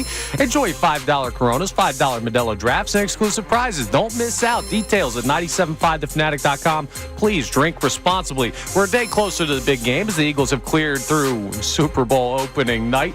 And amongst all the wild questions that they got, there were some good ones about the actual game. We've heard a lot about the Chiefs' offense, but Jalen Hurts was asked about the challenge of going up against this vaunted Chiefs defense. And Coach Spags has always done a great job. I got a ton of respect for him. And they got great players, great front seven, great defensive back group, very disruptive group. And so it'll be a great challenge for us. It will be a great challenge. We'll find out in 5 days if the Eagles are up for that challenge. Super Bowl 59 coming your way Sunday at 6:30 from New Orleans. The Sixers take on the New Look Mavericks tonight in the wake of the Luka Doncic trade. That game at 7 p.m. You can hear it here on the Fanatic. Flyers will face the Utah Hockey Club at 9 p.m. That game on WMMR. We'll talk to Amy Padul for the entire 9 o'clock hour. This update's also brought to you by Bet365. Whatever the moment, it's never ordinary at Bet365. Download the app today. I'm Connor Thomas for the home of the 76ers and Flyers, 97.5 The Fanatic and 97.5thefanatic.com.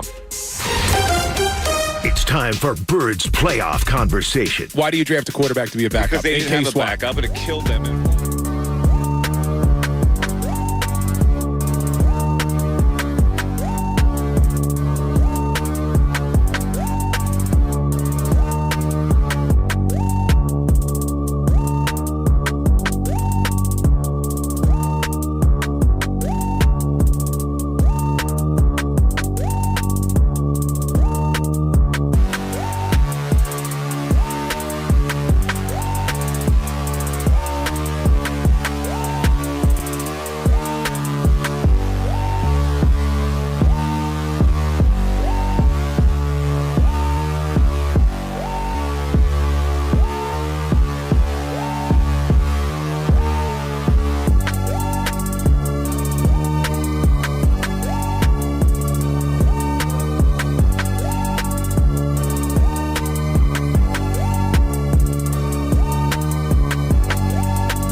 let you know again about all the great coverage coming your way here on 97.5 The Fanatic. Beginning tomorrow from the Big Easy, John and I will be doing the show from 6 to 10, 5 to 9 Central Time. So early start. We're ready for that little Cafe Du Monde afterwards? Yeah, I'll be hitting that up. Trust me. All right, good. So we'll be on the air. And, of course, the midday show, Mike Missanelli show with Bill Colarulo from New Orleans. All of our coverage from New Orleans brought to us by FanDuel Sportsbook, America's #1 sportsbook. Big game in the Big Easy also brought to you by TrueMark Financial Credit Union. Visit TrueMark.com or one of the 24 local branches to learn more. They're handling all of our big game coverage. I pass by, no matter where I go, when I go to Birds games, when I come to work, I pass by TrueMarks. Oh, there's 24 local branches. That's what it is. So you're going to drive through one of them. In addition, FanDuel's going to be helping us out with the big game with the coverage for the pregame show, which they've been our presenting sponsor all season long. So we'll be doing the show, Connor and I, with Bill Colarulo, pregame show, 2 to 6:30 on Sunday from Patty Wax on South Street. You're doing the show leading up to the pregame show. So that's the pre-pre. And then Connor and I are sticking around afterward for the watch party. Oh, that's going to be fun. Presented to us by Corona and the man, Andrew DeCecco, who you hear a lot on this show and this station. All of his reports, whether it's the hour sit-downs with us, his call-ins to the best show ever, will be brought to you by Tompkins Bank. So a big week ahead here on 97.5 The Fanatic, and it's going to be a lot of fun, and we hope that you enjoy the ride with us. I am so excited, and I'm so excited for you to experience it, and I'm so excited to bring it to our audience. And we're sort of making a commitment that unless like Adam Sandler wants to sit down with us, yeah, the guests that we have lined up for you are all names that are going to break down this game for you. Right, exactly. And tell you, we're there's a lot of people out there that want to get on the air and want to go on Radio Row and everything. We're going to try to make it that you're getting your Birds fix 4 hours every single morning. You know why? Because I want the Birds fixed. That's what we want. 4 hours. Well, no, let's be honest. You and I are the promo that is actually running from this show, which is mine. We'll get yours. Yes. We'll get yours there soon, Johnny. I haven't heard it. Is I get to talk about my favorite team playing in the Super Bowl. I am so I'm wearing an Eagles shirt. You're wearing an Eagles shirt. We're talking about our favorite team playing in the Super Bowl. And That's special. And again, you spoiled brats. Yep. You guys, you've seen all these Super Bowls in this.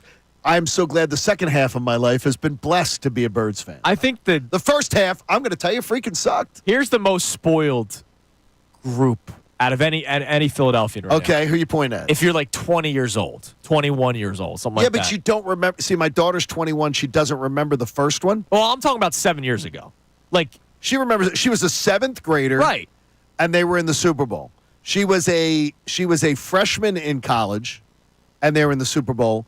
Now she's in her senior year. And that's why I'm saying they're the most. You think they're the most spoiled? Because, you're not really breaking down sports until you're what, 10. Watching 10. sports 10. Yes, I'm saying 10. Yeah. Unless you're being raised by Amy Fadul, right? And if you're raised by Amy Fadul, you're probably going to be breaking down sports at 6. So imagine you're breaking down sports at 10. You have to wait 3 years to see your team win the Super Bowl. Another couple of years to see them back in it, and then 2 more years to see that. The 20-year-old is the most spoiled one right now. No, because the 20-year-old can't drink at the parade. We're in the sweet spot, man. They won the Super Bowl when we were 23. That was the prime time. Fine. If you're between 20 and 30, we're old heads now. You guys are really yourself, 31. You guys are feeling good. All right, you're listening to 97.5 The Fanatic, WPEN, HD1, Burlington, Philadelphia, Beasley Media Group station, broadcasting live from the Comcast Business Studio, powering possibilities. Tomorrow we'll be broadcasting live from the Convention Center. We will be. Powering possibilities. Then when Bill and Mike take to the air, we hit up Cafe Du Monde, and then we come back to Radio Row. Sounds good, man. It'll be good. It is time now for today's headlines with Connor Thomas.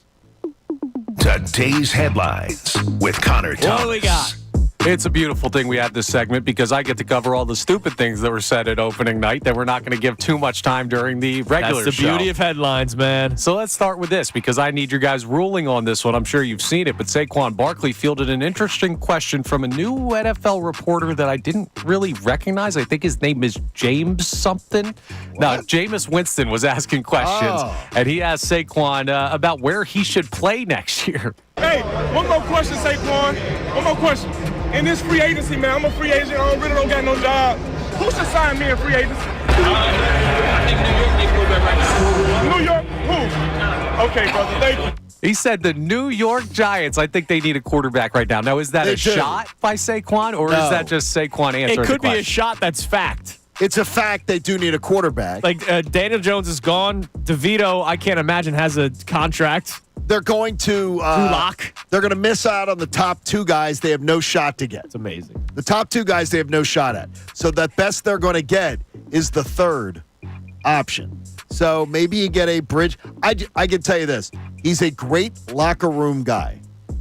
He's a great teams that have him in the locker room love Jameis Winston. Jameis the Philly, quarterback factory reborn. Oh my gosh. Now I'm okay with not having Yeah, I'm fine with that. Yeah. 3 picks. By the way, Drew Lock a free agent as well. So they literally have nobody. Yeah, they got nobody. Tommy DeVito's not under contract. Drew Lock's not under contract. Daniel Jones is gone. Tommy DeVito will be under contract at a local pizza parlor in North Jersey. Very soon. I think he could find a job somewhere. Tommy but- Cutlets. No, he didn't. He stinks, dude. I do not believe. You know what his job is? CFL. And that Okay. might be disrespectful to the Canadian Football League. Wait a Chase minute. Daniel had Canada like took a big 30-year loss career. yesterday. That's a good they don't point. need Tommy DeVito today. That'd be 2 days in a row. All right, something else that was asked. So Andy Reid always has some interesting perspective on life, and he was asked the question about his favorite book trilogy of all time. Weird answer from Andy Reid. How about the Bible, the Book of Mormon? Pearl of Great Price, I like them all. I don't know. That's a weird answer. He might be I a don't big mind that Bible answer. guy. I don't mind that answer at all. Has Andy He's a B- Reid he's a read a B- trilogy? He's a BYU guy. Yeah, don't- but those don't count as a trilogy. I have not read a trilogy. I don't think I've read a trilogy. Really? You didn't read Hunger Games or anything? No, you guys remember that's your generation. That's like that. My daughter had all those. The store I had to go to in How Manhattan. don't you What dare was that? disrespect Harry Potter like Like that? the Wizards. That, at Waverly the Place. Wizards. The Wizards It's at one of Waverly the Place. most well-known No, I understand. movies and books of It all is. time. And you're going, what's that with the Wizards? With the Wizard Place. It's Selena Gomez Alpha did the, male tough All guy. right, let's Selena do this in Gomez John's did terms. that. John, do you Selena ever- Gomez was not in Harry Potter. Do you Stop ever that. Wait a read minute, the she was Hardy in Boys? Wizards, wasn't she? She was in Wizards of Waverly Place. Oh, okay. Okay, so maybe it's just the older person thing because Like Andy trilogies, if you're my age, you didn't read a trilogy, I wouldn't think. Hardy Boys? Yeah, maybe you read recreations of books. Like, what was the Shoeless Joe Jackson and Me? What? Remember those? No. You don't remember those books? No. I don't. Dude, you being a sports kid growing up at the same You time just as named me. one book. Maybe give me some more options. No, here. Roberto Clemente and Me. Yeah, no, I didn't read those. No. I read didn't. like Mike dude. Lupica and Chip Hilton. Dude, Chip Hilton are those some old books ones. were great. He goes back in time somehow, and he's like, Oh, okay. he sees the Black Sox and how they're Really? throwing the World Series, and dude, they were great books as a kid, Okay, man. I might and go there read were them. multiple of them, but it wasn't like a set trilogy in terms of the story continue. Well, I think A.J. Brown needs to get together with Andy Reid this offseason, up his library a little bit. We'll round out with the replay of something that we started the show with. Johnny, I mean, you get the sense that this city is already pretty damn confident going into this game. I don't think I've had really one person say, damn, man, I'm worried about this one. I think everyone's just ready to go and they're confident. I mean, listen, you should be. I don't know why anyone wouldn't. And I don't think, no one's going to get less confident the closer we get to this game. I don't get that sense at all. Normally, when the fan base is riled up like a week and a half, 2 weeks in advance, you don't see the come down of actually, I don't know. I'm kind of no, this fan base is going to be confident all the way through the week, and we should be. Yeah, and it's because people realize that this team is better, and it's the Super Bowl. So put logic aside. Exactly. It's time to have some. It's time to have some fun. There's two teams left. Here's the thing. It goes back to the Alex Smith thing. Oh, they could win this way to get to the Super Bowl, but not win it. That's one of the dumbest things ever. If you get to the Super Bowl, you're good enough to win the Super Bowl. Just to show you how dumb Alex Smith was on that comment, and really is how dumb he was. You mean to tell me the Chiefs aren't vulnerable to a strong running game? Right. The facts are that they are. Yeah. You mean to tell me that they can't cover a tight end? They're the worst team covering tight ends in the NFL. They can't be exploited there. Alex Smith, man. Bad. Connor, I'm disappointed in you. Shoeless Joe and Me. Can one of the greatest baseball scandals of all time be undone? Written by Dan Gutman. I never saw them. Author of Honus and Me, Honus Wagner and Me. He's got a bunch of them. Yeah, I didn't read any of those. Oh, dude, they were great as a kid. Do they have pictures of them? There's a cover. That seems more your speed. I like the words books. They were great books, man. All right, coming up, we'll continue our discussion. We'll check our text line here momentarily. The confidence level Where are you at? John's going to remind you of the 3 reasons to be even more confident. You just heard him talk about the run game and how the Chiefs struggle against it. John will explain more coming up next. And the Myles Garrett discussion. Do you even care right now? Because I don't. It's Kincade and Salciunas, 97.5, The Fanatic. Tyrone Johnson, Ricky Vitalico, and so.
It is 8:11 here on Kincade and Salciunas, 97.5 The Fanatic, on this Tuesday morning, the week of Super Bowl 59. So, Johnny, before we get back to our text, our two topics today, The big hard-hitting question is whether or not you actually care that Myles Garrett is available, is trying to be traded, I should say. He's trying to. And I'm telling you right now, I'm not thinking about it at all. The only reason why I'm thinking about it is because we're asking the question. When it came out yesterday, my first thought was not, ooh, goody, how can the Eagles get him? My first thought was, all right, well, the Super Bowl's in 6 days.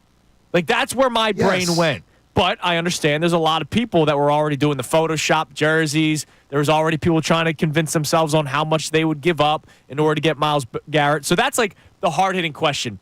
The people that are already thinking about the offseason and how you can make the team better, how focused are you on that right now? 610-632-0975, because I don't even care. I'm just not. The other one, honestly, I heard it being discussed even on our own station yesterday. Yeah. And it frustrated the hell out of me. And maybe it's my bandwidth. Could be. And as you know, you guys deal with me every day. I'm very black and white, very sort of center focused, and not as far as I'm not wandering into, I'm worried about something else. This is so big. Well, I mean, it is a topic, right? It was a legitimate topic to discuss. So I get it, but that's not where my brain is. And not at all. Sometimes, I can't do a topic on something that I'm not thinking about, which is why I then find another question to it. The beautiful thing about your brain is you can think about multiple topics over the course of a 4-hour show. What did you say? I wasn't listening to you. I was thinking about the Super Bowl. Connor, you believe that I think way too highly of us. That was directed at Salciunas. And I know your brain. I mean, seriously. You think way too highly, man. You know mine. All right. And the other thing is the confidence level and where you're at, because as we're getting closer and closer to the game, I love that we're getting more and more confident. And I love that it never started at a low level of confidence, a lack of confidence. Usually we get the lack of confidence and then people talk themselves into a victory. It's been high confidence since the NFC Championship game, since a couple days before the NFC Championship game, which I love. Like, I'm very proud of this city right now for how we've been talking about this upcoming game. So, Johnny, remind the people, because you've been just oozing with confidence. And I really am honest with you here. Yes, you are. Is that I'm more confident today than I was yesterday. Because you found more reasons. Because I found more reasons to be confident. Can you explain to the people those I'll give you reasons? 3. You want 3 this morning, folks. Is that 1, the defense has 10 takeaways in 3 playoff wins. That's ridiculous. By the way, any team that has done that has won the Super Bowl. Like that. And by the way, it was pointed out to me. So somebody else read a similar piece out of Kansas City where this was brought up. And I made a mistake. The 10 takeaways includes teams who played their 2 playoff games and Super Bowl. Oh, okay. So we've already had 3 games, but 10 takeaways, that team wins the Super Bowl every time. That's a pretty good stat. How'd you like that? Love that. Here's another one for you. The Chiefs were top 25% of the NFL against the run during the regular season, giving up 102 yards per game. But, however, late in the season, over their last 4 games that mattered, Kansas City has sprung a leak. In fact, they would have been a bottom 5 team in the NFL in rush defense, giving up 164 yards a game to guys like Joe Mixon, 7 yards a game. 6 yards a game. James Cook, 7 yards a game. By the way, C.J. Stroud, Josh Allen, even Russell Wilson rushed for 55 yards. C.J. Stroud, 42 yards. Josh Allen, 39 yards. The minimum average on rush per quarterback, the average rush per quarterback, 6.2 yards a carry. What do the Eagles do well, Johnny? Yeah. They don't let quarterbacks do that, for one thing. No, but do they run the ball well? Yeah, they run the ball really well. And last but not least, the Eagles have allowed just 195 passing yards per game in their last 8 games. And if you took that back 11 Super Bowls, 10 of those 11 teams won the Super Bowl. Now, I will guess that Patrick Mahomes surpasses that mark. Here is the number, though. What I would say to you is that the Eagles gave up 195 passing yards with trailing in the game the Packers, trailing in the game the Rams, trailing in the game the Commodes. A lot of the teams at the end of the year, the Dallas Cowboys, trailing in the game at the end. Yeah. Giants trailing in the game. They had to pass. And the Eagles still only gave up 195 yards passing per game. That makes that number even more impressive because the Eagles were out front, showboating, teams trying to catch them. I feel better this morning, and I know that it's going to work in our favor. Love that. Yeah, it's just such a hard thing, right? Because the arguments statistically, logically, breaking down the rosters all point towards Philadelphia. They all point towards the Eagles. We could do stats all day. And the thing that the Chiefs have is like, but it's Mahomes, but it's Andy Reid. Then you look at sports history, and if I said, but it's Jordan, but it's LeBron, but it's Tom Brady, but it's all these guys that win so consistently, that might be the only argument they need. So there's this intangible factor that you almost can't argue against that will always be there in people's minds. And I'm not saying it puts the Eagles at a disadvantage. I'm just saying it's such a hard point to argue against when there's no tangible thing really that is the magic surrounding this Chiefs team. Yeah, I mean, and look, and there is magic, right? There's a lot of it. And that's why I keep on saying I think the Eagles are by far the better roster. And yet they are by far the better roster. I still think it's a 3-point game. I still think it's coming down to Jake Elliott kicking the football. So what do you think the Eagles are going to get exploited on? Patrick Mahomes. No. But what is Patrick Mahomes going to exploit them with? Whatever he wants. Whatever Andy Reid wants to do. So you really do. That's I mean, for the last 5 years, I could say that, right? He just finds way. They scored points in 13 seconds left against the Bills. That game was over, and yet they find ways to win. I have the Eagles winning. That's not this year. Thing is, though, I get what you're saying. That's not this year's Chiefs, though. It's every year's Chiefs. No, it isn't this year's Chiefs. But you know what they did? Anytime they needed a score, they got it. Yeah, I get you. I mean, 27, 26, 22, 17, 26, 28, 27, 16, 21, 30, 19, 19, 21.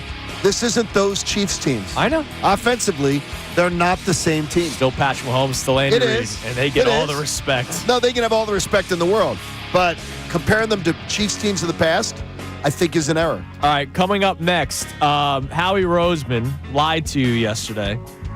I say this tongue-in-cheek, but he said something about Saquon Barkley and how he expected him to be this good. No, you didn't. We'll talk about that coming up next. Also, the bond of the exciting whites. Great article from Alex Coffey in the Inquirer. I'll go through it with you guys next. It's Kincade Salciunas, 97.5 The Fanatic.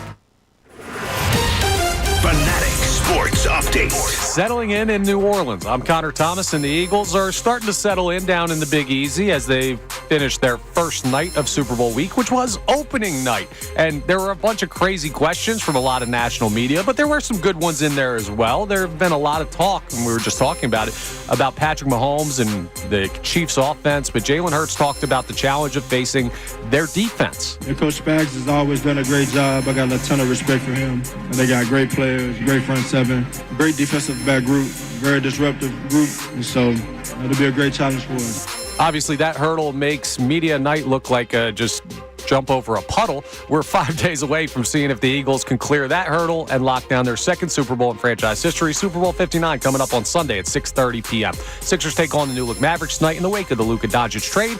That game at 7 p.m. here on The Fanatic. Flyers will face the Utah Hockey Club at 9 p.m. That game on WMMR. This update's brought to you by Primo Hoagies. Make the big game Primo with a catering tray from Primo Hoagies. Plan ahead and place your orders online or on the new Primo Hoagies app. It's not just a hoagie, it's a Primo. Amy Fadul will join us for the entire 9 o'clock hour.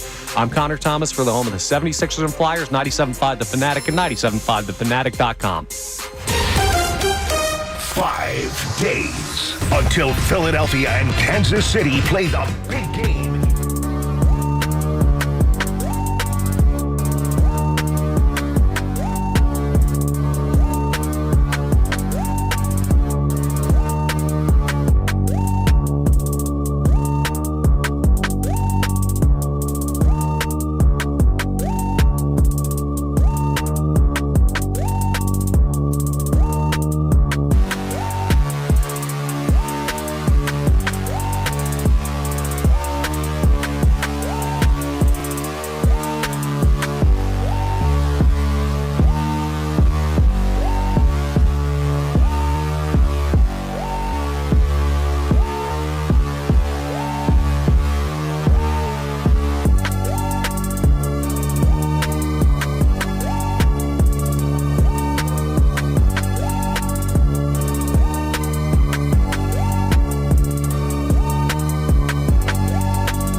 tell you why or how Howie Roseman lied to you the other day. But real quick. But we're allowing, are we like the spouse that just allows the husband to cheat? Can Howie lie to us and we don't give a damn? I will allow this lie to happen because he's the one that did do the paperwork to sign a certain superstar. That's good. But he's lying, and I'm saying everybody's lying if they have this thought. But we'll get to that coming up in a little bit. Alex Coffey, who does a great job covering the Philadelphia sports scene for the Inquirer, Inquirer.com. So she spoke with Reed Blankenship and Cooper DeJean yesterday about the whole, exciting whites craze. Is not a safety. That's unbelievable. Here's one of the quotes. So much fun. From Reed Blankenship in Alex Coffey's article. I knew there was a white quarterback that was good. And I was like, man, it'd be pretty cool if he came to the Eagles to have another white guy in the secondary, He didn't even say, I knew of Cooper DeJean.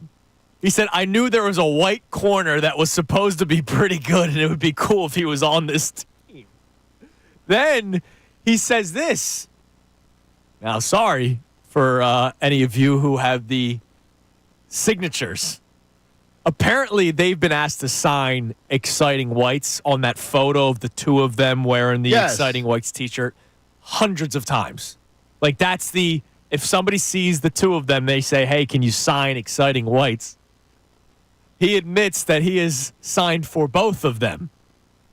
Reed has signed for both he and Cooper DeJean because it got to the point where DeJean's like, all right, man, I get it. I'm a white dude who plays corner in the NFL. So they look alike. Yeah. It's amazing because they have so much fun with this, and their teammates, who are not white, gave them the nickname. Yeah, absolutely. That's the most beautiful part of it is because some people can enjoy the differences among us. Of cultures and celebrate and life. it and laugh and not take life too seriously. Well, and like you mentioned, the fun. So here's a quote from Cooper DeJean in the article by Alex Coffey.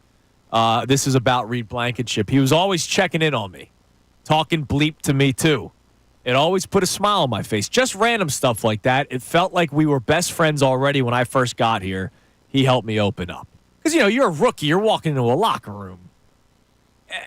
Not every rookie is opened up. It takes a couple of years to get in the NFL. Yes. Reed Blankenship, who's been here for a couple of years now as a player with the Eagles, helped Cooper DeJean show his personality a little bit more around his teammates. And that's good. You need to have teammates like that. The big key is this.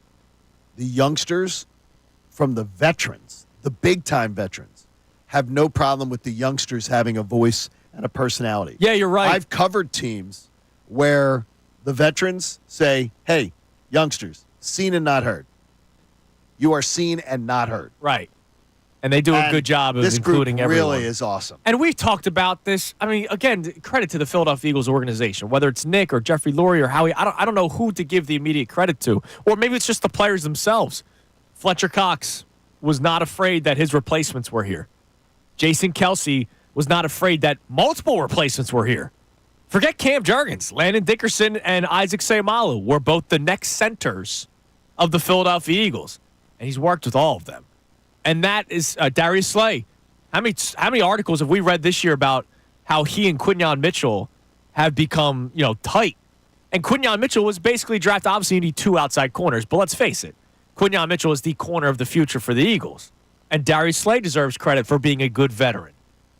Because there are some guys that are afraid to help out the younger guy because they expect that they're coming to take they're there their to job. take. I would look at it this way.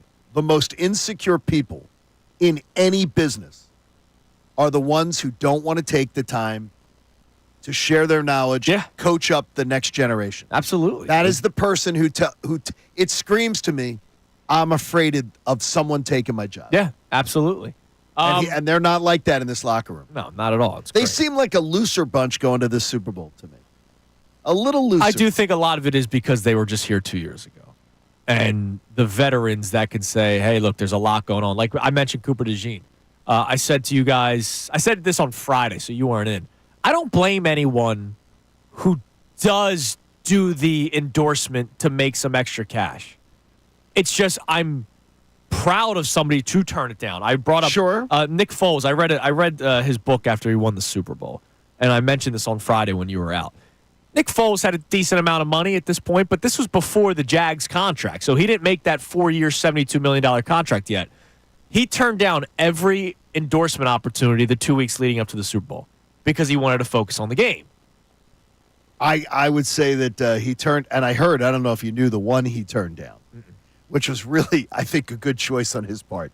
There's a underwear brand called Saks that they offered some big money for Nick to be the and they turned it down. And he turned it down. He didn't want any distraction. Well, they didn't fit him. That's a good point.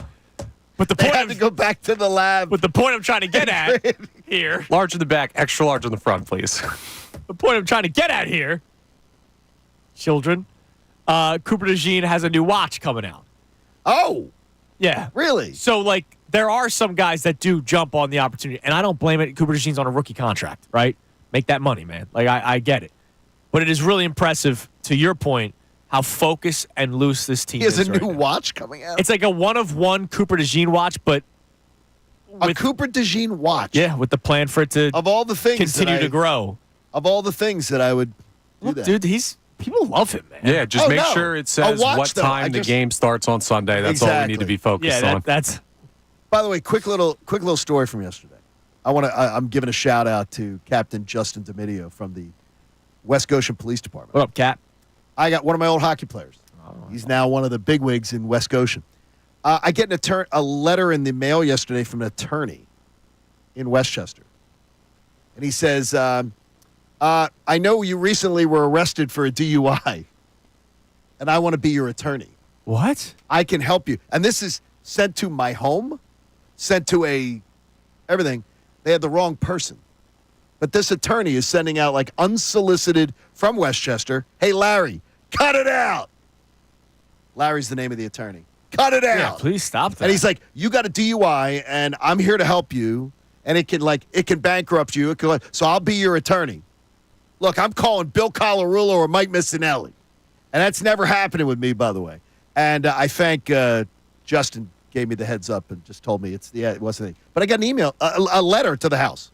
Like, it's a letter personally sent to me saying, hey, we're going to clear up that DUI for you. I went, okay. Sometimes I forget stuff. I got chemo. That'd be hard. Chemo That'd be a brain. hard one to. I'm not that'd be a forgetting hard that one one. to So forget. thank you, Justin Domidio. All right. Howie Roseman lied to all of you. How'd he lie? So he was asked about the signing of Saquon Barkley. And look, I don't blame him for flexing a little bit here. But again, this is a lie from anybody. If anybody thought that Saquon Barkley would be as good as he was this year, you're lying. You're lying. Quote, he's been a huge player in person for this team, and signing him was not a hard trigger to pull. I think I'm being consistent with what I said in March. I was extremely confident in the player and the person. I'd like to say he's exceeded expectations, but he's always been one of the best players I've ever seen whenever I watched him, and I've always known about the kind of person he is because it's not hard to find that out.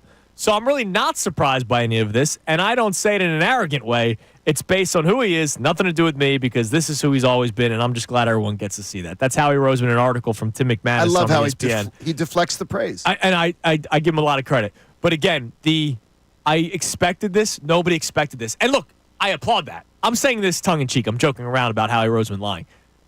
The story of Saquon Barkley is still truly an incredible one that none of us thought would be this good. It might be, and stay with me here, it might be the greatest NFL season ever. Because remember, Brady and Randy Moss's years where they set their record numbers, they lost the Super Bowl. Gotcha. This game ends with a championship, ends with a parade. He's going to have the greatest Super Bowl. He's going to have the greatest playoff run ever by a running back, yardage-wise. He's going to end with a ring. I mean, he has the chance to have arguably the greatest season ever. Johnny, you might be onto something. And congratulations to Howie. Oh, yeah, absolutely. For getting that deal done. He should win Executive of the Year. And not listening to me who said, nah, I don't pay quarterbacks. Running back. Running backs, I mean, yeah. Probably some quarterbacks should be paid either, Yes. but you know how I feel about that. All right, coming up next, we're going to step aside from the actual football talk for a second. A lot of you, as I stare into the correct camera, need to take a stand.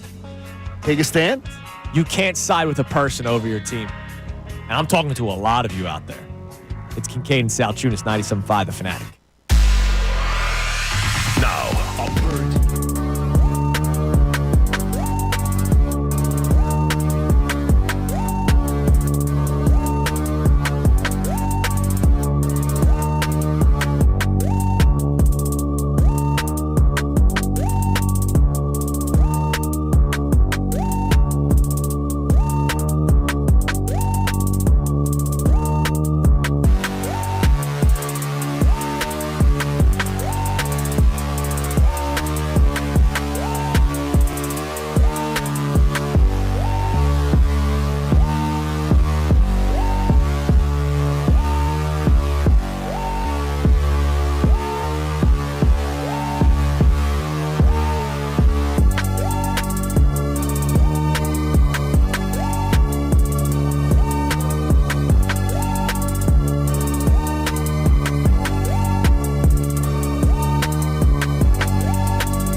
Gras king cakes. Oh, wow. And then, of course, unlimited booze. All at the...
It's 97.5 The Fanatic.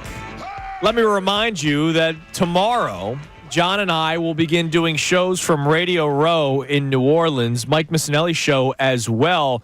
All of our coverage from New Orleans will be brought to you by FanDuel, America's #1 sports book. It's going to be a lot of fun talking about the big game and the Big Easy. The big game and the Big Easy will also be brought to you by TrueMark Financial Credit Union. Visit TrueMark.com or one of the 24 local branches to learn more. And it's not just Wednesday, Thursday, Friday where we got you covered with this great big game coverage here on The Fanatic. We also have you on Sunday. John's going to be doing a special 3-hour show, 11 to 2:30. So actually 3.5 hours. I don't know if anybody told you that. And they then, did not. Or are we 11? Or are we no, 2? You're a 2. Oh, we're 2 to 6:30. Don't say that. I said 2. I said 3 hours. It's gonna be 3 hours. Maybe I'll be late. Perusing around South Street. You better not be. Sorry, 11 to 2 is John. 2 to 6:30, the pregame show presented by FanDuel Sportsbook. Make every moment more with Connor and Bill Colarulo, and I'll be a part of it as well. And then hang out with us during the game. Connor and I doing a watch party, courtesy of our friends at Corona. And when the Birds win, go check out Rally House, rallyhouse.com, or any of the stores because they will have everything ready for you early Monday morning. Whoa. I need word from our friends at Rally House because I know that there were plans potentially to open up Rally Houses even earlier. Oh, yeah, man. Like earlier on Monday morning. Okay. Or maybe even post-game. Ooh! So I need to know from our friends at Rally House sometime today. Max will get on this. Yeah, we got to know this, Let's just know if there's any plans because I got to tell you. Because you want to be the first one there. There will be people out and about. I love that, man. I know it's going to be a wild night in Landview. By the way, Andrew DeCecco, he's going to be busy this week with us. Mike Missanelli's show, best show ever. All of his hits, The Real and Inside Story, presented by Tompkins Bank. Love that. That's fantastic. All right, you have to pick a side, and I'm not talking to John and Connor because I know where your allegiances lie. But I know there are a lot of people that ride and die with Taylor Swift. I like Taylor Swift. I have a bunch of Taylor songs on you like her music, but Apple Music. But you don't like her fraudulent no, she's out of personality. No, her I go personality, not just fandom. I judge a lot of people based off of how they are as a sports fan. And so Taylor Swift, backstabber. She is. Why you got to be so mean? Why you got to be such a fraud? That's what I'm really talking about. Do you ever think she's a problem in all these breakups? She might be. I think it's the story that she hasn't written in song yet. You know why she's the reason? You know why she's the problem? Why? Because she's quick to turn her back on you. She is. It's a love story. Baby, just say go Chiefs is what she's saying. Screw the Birds is what she's saying. Yeah, that's what she's saying. And yesterday, Travis Kelce was asked about the Swift family. Okay.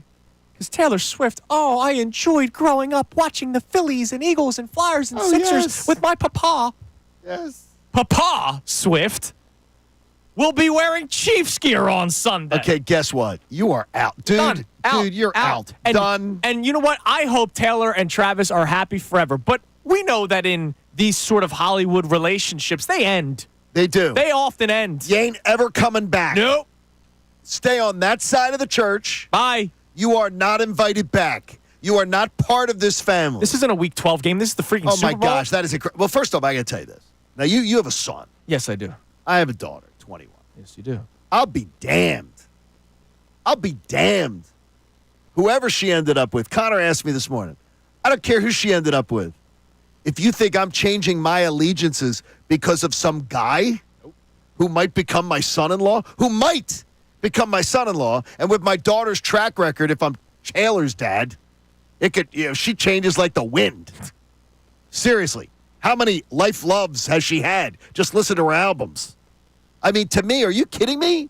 You're changing your lifelong allegiance because of the fact that your daughter is going to potentially marry somebody? Give me a freaking That's why break. Queen Kelsey's number one.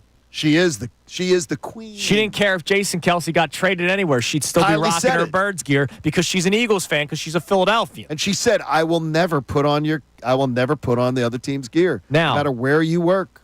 Credit to Acme Markets as your suitcases rolled in here. My suitcase has arrived.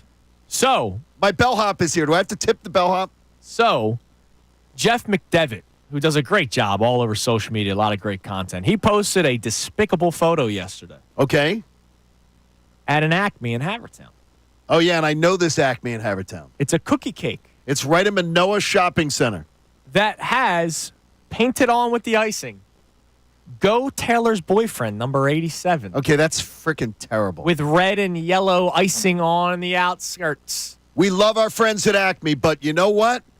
Somebody in that bakery department needs to be walked out today, and I want a perp walk. I want the perp walk. Look, I know people in the Haverford Police Department. I want a perp walk. Whoever made that cookie cake, I want him dragged right out of Acme, right there on Westchester Pike. Well, and I want him in cuffs. We have updates. Oh. Somebody bought the cookie cake just to throw it in the trash. There's a video of it. Okay. And Acme Markets has put out a statement. We know there's some bad blood over that Chiefs cookie cake. Trust us, we're not happy about it either. Acme is Eagles country, and we're staying true to Midnight Green. Notice they slipped bad blood in there? That's that pretty good on that. So we have bandwidth for Taylor Swift and cookie cakes, but I say something about Myles Garrett, and I'm not focused on the big game. I'm proud of my Delco Acme. That's the closest Acme to where I grew up. Myles Garrett has nothing to do with the Philadelphia Eagles. Nothing to do Taylor with it. Swift or the Acme cookie Markets cakes, boys. does. You wear Eagles when you go to checkout. You get 10% off. On Sundays, you do it on game day. Come on, brother. This is Eagles country. Myles Garrett has nothing to do with Sunday. Hey, Acme. Great job, Acme. Hey, Connor. Pipe down. I still want a perp walk. Come on, man. All yeah, right, perp cookie walk. cake. All right, coming up next. Amy's here. She's a voice of joy. We'll talk to Amy Fadul about the cookie cake as well. It's Kincade and Salciunas. Amy Fadul with us for the entire 9 o'clock hour here on 97.5 The Fanatic. Fanatic Sports Update. 5 days till 59. I'm Connor Thomas, and the Eagles just have 5 days between them and their Super Bowl 59 matchup with the Kansas City Chiefs. They had opening night last night down in New Orleans, and there were a bunch of wild and crazy questions from the national media members that were in attendance, but we did get some good stuff out of it in between the questions about quesadillas and how handsome Jaylen Hurts is. There's been a lot of talks about Mahomes and the Chiefs' offense, but Hurts talked about the challenge of facing their defense. And Coach Spags has always done a great job. I got a ton of respect for him. And they got great players, great front seven, great defensive back group, very disruptive group, and so it'll be a great challenge for us. We'll find out if the Eagles are up for that challenge this weekend, Sunday, 6:30 p.m., the time for kickoff in the biggest game of the year. The Sixers take on the new-look Mavericks tonight in the wake of the Luka Doncic trade. That game 7 p.m. here on 97.5 The Fanatic. The Flyers will face the Utah Hockey Club at 9 p.m. That game will be on our sister station, WMMR. Amy Fadul will join us for the entire 9 o'clock hour. This update's brought to you by True Green. Get a golf course quality lawn for less than you think. Sign up at TrueGreen.com. That's TrueGreen.com. True Green, the official lawn care treatment provider of the PGA Tour.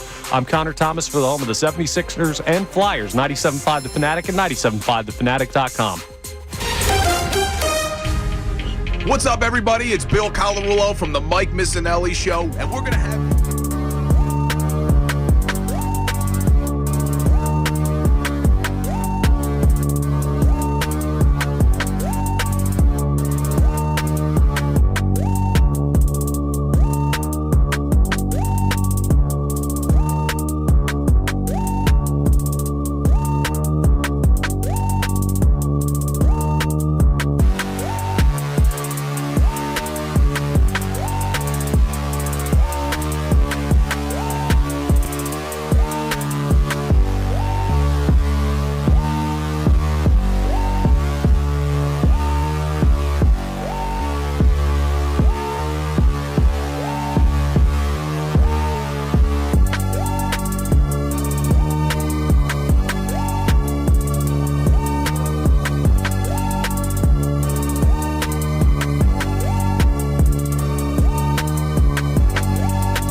morning, which means... Oh, I know what it means. For the rest of the show... What does it mean? We get to hang out with Amy Fadul. That's Amy, what it means. good morning. If you don't know what it means. What does it mean? Wait a minute. problem. How did I get here? I love that you also are wearing your Eagles gear today. I also have my exciting white shirt on. Oh, is that right? Underneath? Did you hear us talking? I absolutely did, and I was laughing in the car. I was like, wait a minute, that's the shirt I'm wearing. And it's so funny. Like, Reed Blankenship just going, yeah, I heard there's another white, there's another white guy out there. That's fun. That would be cool. He would be fun. But the best part was the fact that he opened up, like, Cooper It helped, Sheen yes. a little bit. Yeah, I think that's, you can't understate, and I know you guys have talked on it, so I don't want to belabor the point, but you can't really understate the chemistry and how much that means on a team that's winning. It really is very important, and it's such a a difference from last year, where chemistry, obviously, towards the end was very bad. Well, we talked about it, John, a couple times this year, and I know that sometimes they're ridiculous. Like, I remember, was it Sendejo? Somebody had an interception when they Zendaya? She's awesome. No, Andrew Sendejo, the safety. He had like an interception when the Eagles were down 4 scores, and they did the group celebration. Yeah, and everybody was like, and it's like, no. Yo, what are you guys doing here? That's like use classic scoreboard. Time and place, right? But I've loved this year when the Eagles, when a game has been going well and a big play is made, everybody has been together. Whether it's been choreographed or it's just, hey, let's go run to the end zone with the other guy. I mean, that is something that was not there last year. No, you just didn't see that. And obviously winning helps, but even just the togetherness in general, when they were going through some adversity early on, not just before the bye week, but after the bye week, where there was still some struggles there and trying to figure things out, there wasn't any of that, I don't know, tumultuous kind of feeling around the team or in the locker room, and I thought that was a big difference, and you can't understate that, really. You've been around so many locker rooms, and I'm always a believer in a locker room that the mood of the locker room is usually dictated by the veterans. Yeah. And these veterans obviously are letting these youngsters show some personality and have some energy. And a lot of times you don't see that. No, I think it's the veterans because it's who they are, right? I mean, you guys talked about Darius Slay. Here's a guy that could have absolutely been like, I'm not helping him. He's my replacement. Yes, he's going to play alongside me, but he's the guy picked too. And Darius Slay is quite the personality. And I think that having that, Jordan Mailata has quite the personality. I think and those guys learn from people like Mailata. Well, he'll say it's because of Jason Kelsey. And there's guys across the board, but they'll point to a veteran that led them along when they were first coming up. So I think it's really been, and that's a credit to the front office, it's really been permeating through this locker room for a while. That has been the tone. That has been the standard. And so they just keep carrying it on. And they've done well drafting guys that are participating in that too. And I do wonder, like the Georgia Bulldogs thing, right? I do wonder, and we're going to be speaking to a former GM. Yes, we are. We were talking to the Falcons' former GM and a guy who was there for a long time. I'm going to ask him, one of the questions I had for him is how much is the drafting of Bulldogs players, not just the talent, the sense that they know each other, and that may make it a little bit easier going into an NFL locker room when you have like your peers from just previous life. You got a person you know. You just talked about it. Reed Blankenship did a good job of helping Cooper DeJean along. Here's a guy that walks into a locker room. I don't know anybody. I mean, we've all been there, right? You've all been in when you're the new kid, whether it's a new job, new school, new class, whatever. Right. Nobody talked to me for 2 months when I came here. Well, that's because you did all the talking. It's a little bit different in that one. It's just they couldn't get in a word in edgewise. There we go. But the thing is, for those guys, it makes them feel a little bit better. Like, oh, all right, I can relax. I don't have to worry about the awkwardness or like maybe a little bit of uneasiness at first. I mean, these guys have all done it, so it's not unusual. But it just took away that, I would think, for them. All right, you're listening to 97.5 The Fanatic, WPN HD1, Burlington, Philadelphia, Beasley Media Group station, broadcasting live from the Comcast Business Studio, powering possibilities. A couple of things. Number one, you heard us talking about it right before you came into the studio. You were out there during the previous segment.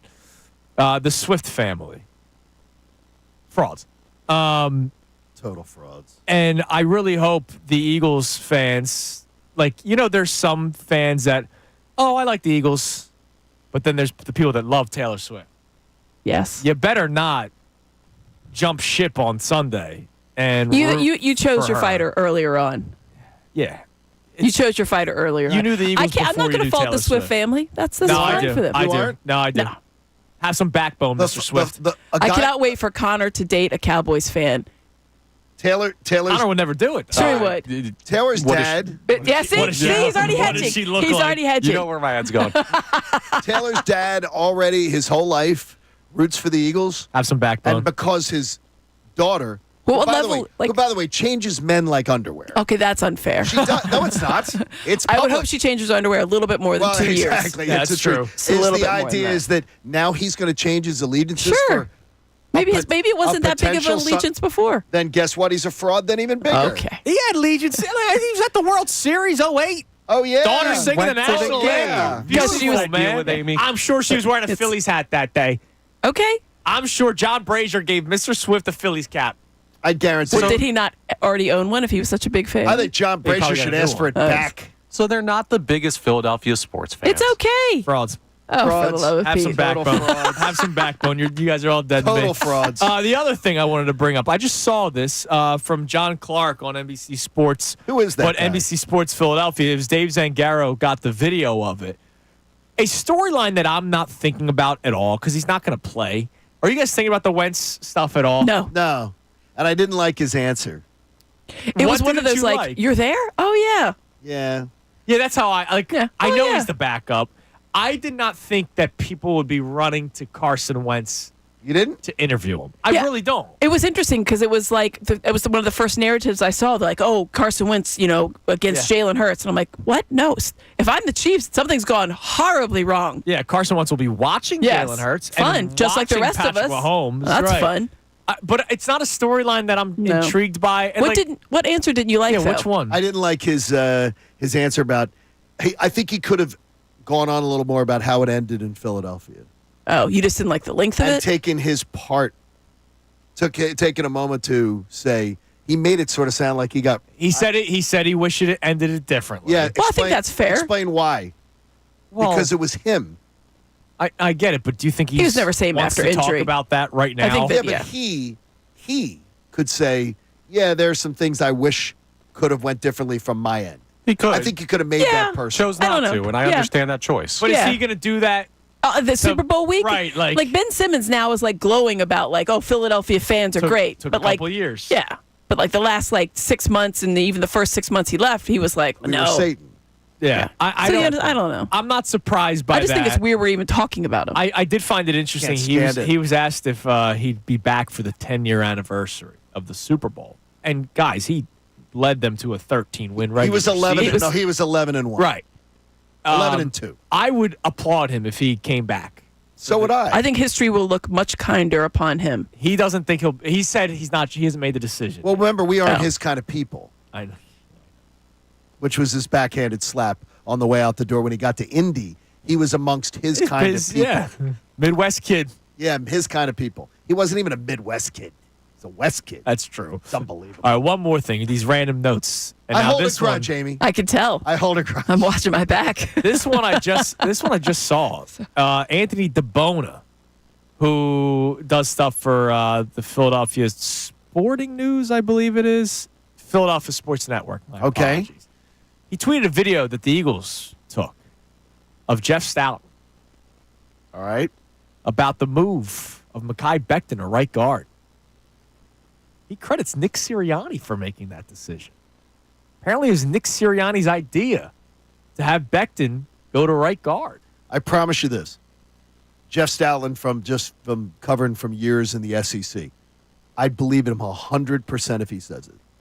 Because he doesn't give a damn about Credit. taking the praise, credit. Now Stoutland coached him. Oh, we have the audio. Here's Jeff Stoutland himself. I'm not going to lie to you. I never knew that a 6'7", if you go back and look through the history books of a 6'7" guard production, you're going to find too many. And it was during OTAs where Nick said to me, Coach Sirianni said to me, let's just try him out for a couple practices. Let's just see how he does. And I was like, cool, let's go. I love that. I love the fact that Mekhi Becton is one of the greatest stories of the Super Bowl because the joy that he exudes about everything about this event has been wonderful. He cried after every playoff win. I don't He blame was him. so excited. That to me is so genuine. He completely It's so wonderful. career resurgence. Yeah, I mean, amazing. it was like a flyer, like, hey, let's try this guy out. He's going to get paid A this credit, offseason. a credit to him and a credit to the Eagles. Yeah, no, absolutely. Credit to him and a credit to the credit to Eagles. Nick Sirianni. And Yes. why not? Let's try him out. Let's give him a shot. He didn't do the coaching. Jeff Stoutland did, obviously. Right. And Jeff Stoutland doesn't give a flip about, first of all, talking to any of us, Accolades and all that talking to kind any of- right, of us right, or right. whatever. He's perfect. But hey, Nick Sirianni deserves a little bit more No, he credit. absolutely does. Bill That's Colarulo's probably salivating out He's there. writing everything down. Okay, the narrative that he will author after the season by Bill Colarulo will be epic. Homer's Odyssey has nothing on what he's going to write. Okay. No, I it's going to can't have wait to be for a this trilogy. Yeah, so that's true. It's going to have to be a That's trilogy. right. Dante's epic. And Mike might fancy a belt. We might just find him here one day in the studio. Coming up next, we talk more about this game with Amy Fadul. So this show has been filled with confidence. We find out where Amy Fadul is the Tuesday of Super Bowl week. And can John make everybody even more confident? John's been giving the three more reasons why you should be more confident for this game. He will give those to Amy, and we'll get her confidence level because this city seems to be oozing it right now. It is Kincade and Salciunas. Amy Fadul joining us for the entire 9 o'clock hour here on 97.5 The Fanatic. The Birds Insider pregame show. Bigger and better for the big.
Bagster. It's a dumpster in a bag. You can get yours today at Home Depot and Lowe's. You need details? Go to Bagster.com. Amy, you know how I work with a radio veteran?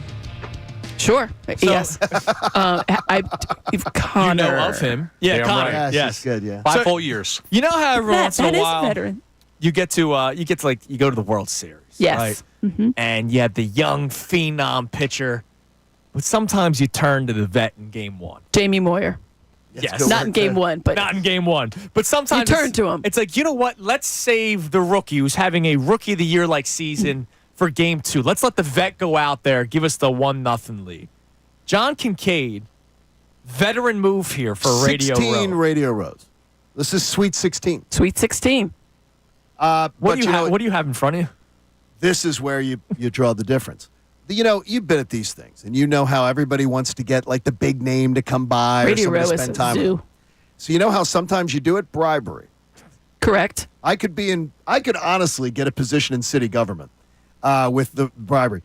You mean that happens? What? Got No, a that doesn't sound nice right. little box of some Maduro cigars with us. You just like flash that up and just so like you could go start waving it around. So when the guest comes, you're giving it out to the PR person, and you're giving one to the guest that sits down. Whoa, you're a little sketchy, though. I'm going to have to taste test one of those to make sure they're good enough for the guest. Very thoughtful of you you. will not. That's just looking out for everybody else. Product. Yeah, you're right. This? He is the Connor. producer. All He's right, the Connor, last line of defense. How about this, Connor? He's the beef eater. Is that on the number? You may know a little bit more about cigars than I do.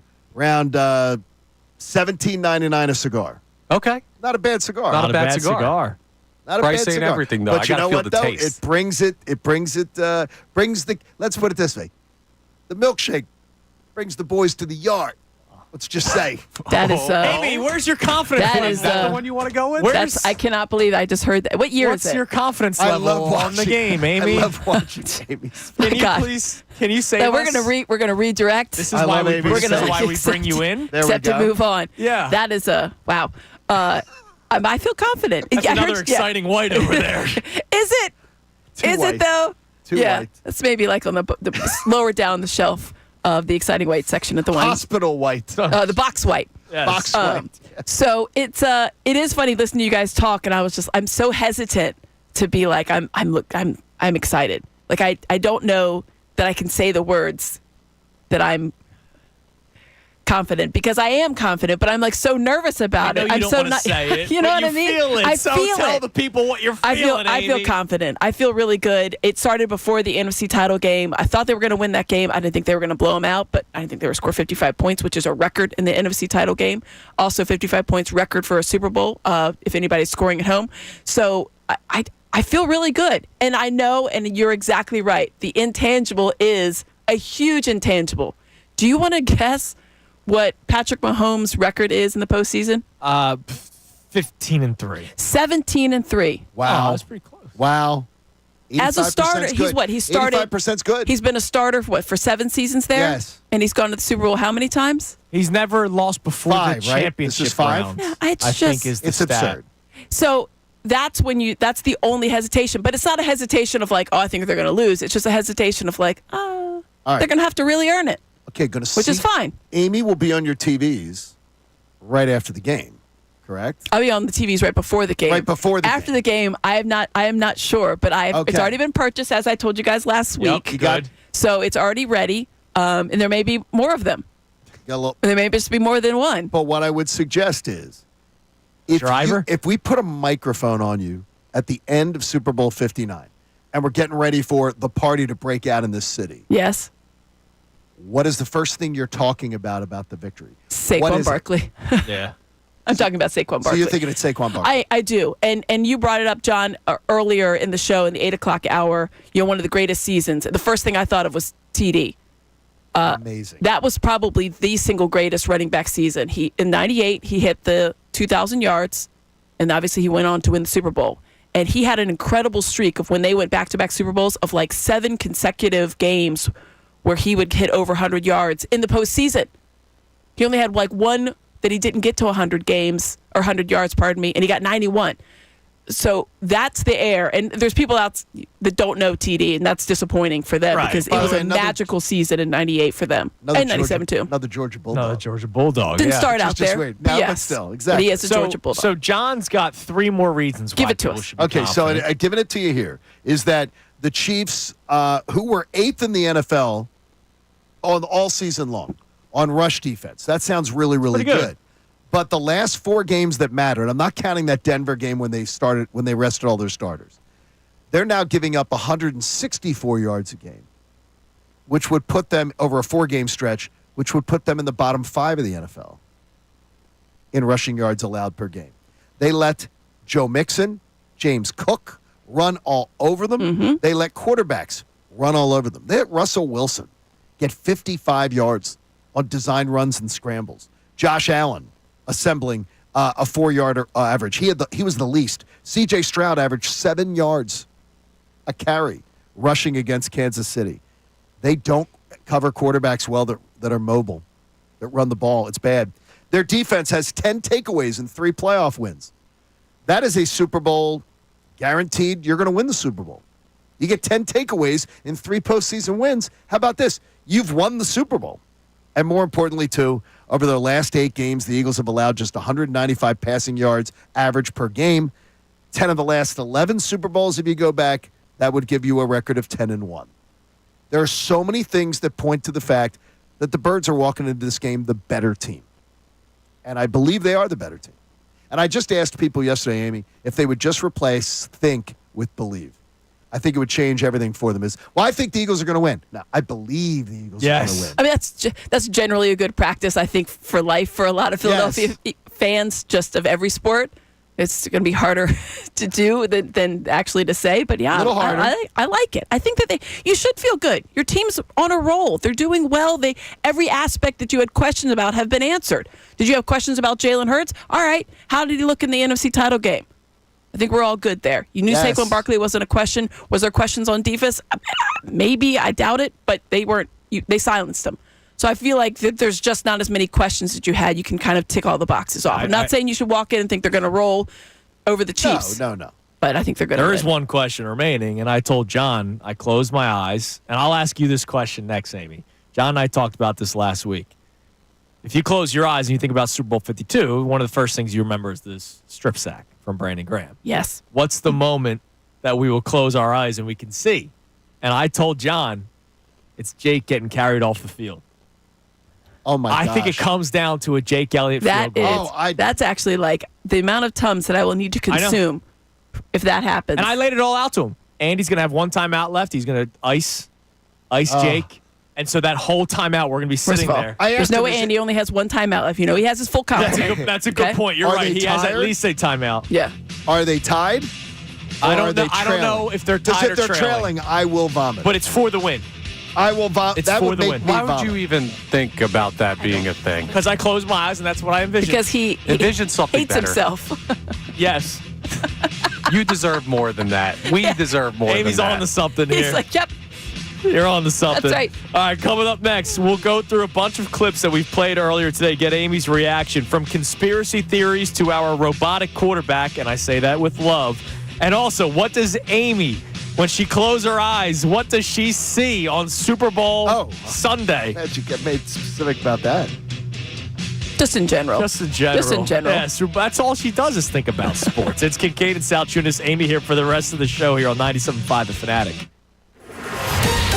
Fanatic Sports Update. The Birds talk Super Bowl. I'm Connor Thomas, and the Eagles have cleared their first hurdle of Super Bowl week with opening night taking place last night. A lot of the questions had nothing to do about football, but some of them from the more focused media had to do with the big game, and there's been a lot of talk about Patrick Mahomes, the Chiefs offense, obviously, but Jalen Hurts was asked about the challenge of going up against Steve Spagnuolo and that Chiefs defense. And Coach Spags has always done a great job. I got a ton of respect for him. And they got great players, great front seven, great defensive back group, very disruptive group. And so it'll be a great challenge for us. Certainly is a challenge. We'll see if the Eagles are up for it. We're just 5 days away from the Eagles having to solve that problem. Super Bowl 59 coming your way Sunday at 6:30 p.m. from down in New Orleans. The Sixers take on the new-look Dallas Mavericks tonight in the wake of the Luka Doncic trade. That game will be at 7 p.m. You can hear it live here on 97.5 The Fanatic. Flyers play the Utah Hockey Club at 9 p.m. That game will be on WMMR. This update's brought to you by Corona. Join 97.5 The Fanatic this Sunday at Patty Wax on South Street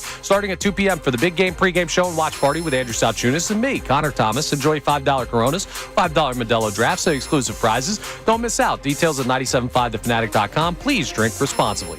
Amy Fadul will stay with us for the entire 9 o'clock hour. I'm Connor Thomas for the home of the 76ers and Flyers, 97.5 The Fanatic and 97.5 The Fanatic.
Kincade and Salciunas, 97.5 The Fanatic. So I don't know what it has been. We know that the Chiefs are 1.5-point favorites. Eagles 1.5-point dogs. But Johnny and Amy, you know how when you bet, Chiefs money line, it's minus 120. Eagles are plus 102. If you bet the Chiefs to cover the 1.5, it's at minus 105. Okay. If you bet the Eagles to cover the 1.5 as the dogs, it's minus 115. Oh. So is the money starting? I think the money's starting to sneak. Obviously, it hasn't changed the line yet, but it changed the payout in what you make the bet on. The money is starting to sneak in that direction. That's good news. That's great news. Good news. The smart people, the ones that bet for a living and make money off of it, a lifestyle off of it, are betting on the Eagles. Yeah. And the sharp money is not going to come in too early. Too early. But it should probably come in by like Friday, Saturday. Right. So once they get the health, once people that start to see all their injury reports, really get all the information. Then you're going to see people start to fire. Yeah, the big money. I think the line's going to move. Wait, who's the guy from Texas that always bets like crazy amounts? Oh, the Mattress Mac? Yeah.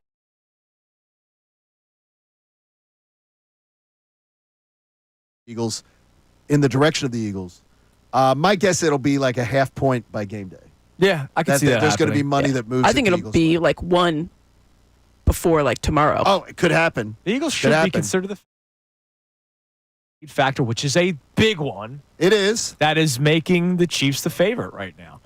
By the way, speaking of betting, I'm going to give you a couple more props. Okay. I floated some out to you yesterday, Johnny. I'm going to float some out to you and Amy and Connor as well. Okay. But I do want to play a couple of clips for you all if you're just tuning in. One of the big talking points for a lot of people, unfortunately, is the officiating and how the Chiefs have an edge. This drives me nuts. I'm trying to tell people not to worry about it. Tyrone gave the best message last week. You can't worry about it unless it happens. He said, I still remember Tyrone saying this to a caller last week. Yeah, sure, we talked about James Bradbury and that call for like 2 months after the Super Bowl. Well, we didn't talk about it before the Super Bowl because it hadn't happened yet. So don't assume that it's going to happen. That's wise advice from Damn the right general. it is. That's why I trust Tyrone Johnson. Well, you may not trust Roger Goodell, but here he was yesterday at Media Day talking about the theory that the Chiefs get an advantage from the refs. Well, this sort of reminds me a little bit of the script, right? That I write a script, and I have the script for the entire season. Listen, I think from a lot of those theories are things that happen in social media, and they get a new life. As you say, it's not your theory. Nobody wants it to be their theory. And so I understand that. I think it reflects a lot of the fans' passion. And I think it also is a reminder for us how important officiating is. And I think the men and women that officiate in the NFL are outstanding. They have the highest possible standards. It's ridiculous theory for anyone who might take it seriously. But at the end of the day, it's something we always have to continue to work on. How do we make our officiating better? Amy? I agree with the commissioner 100%. Do the Chiefs have an advantage? I mean, I get what he's saying, the importance of the officiating, and it's a very diplomatic.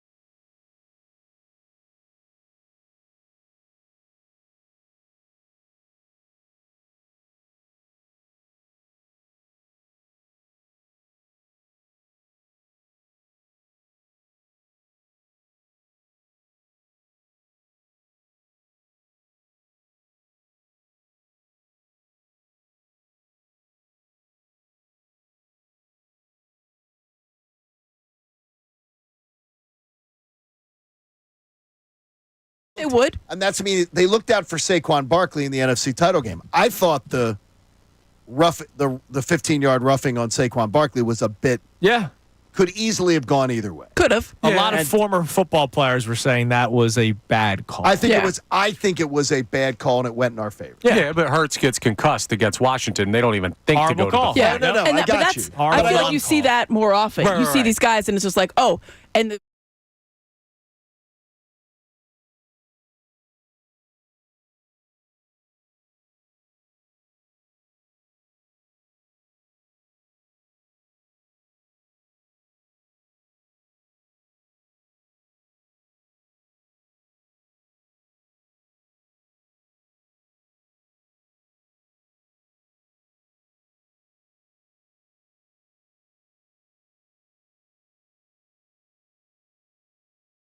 important it is that they were just here 2 years ago.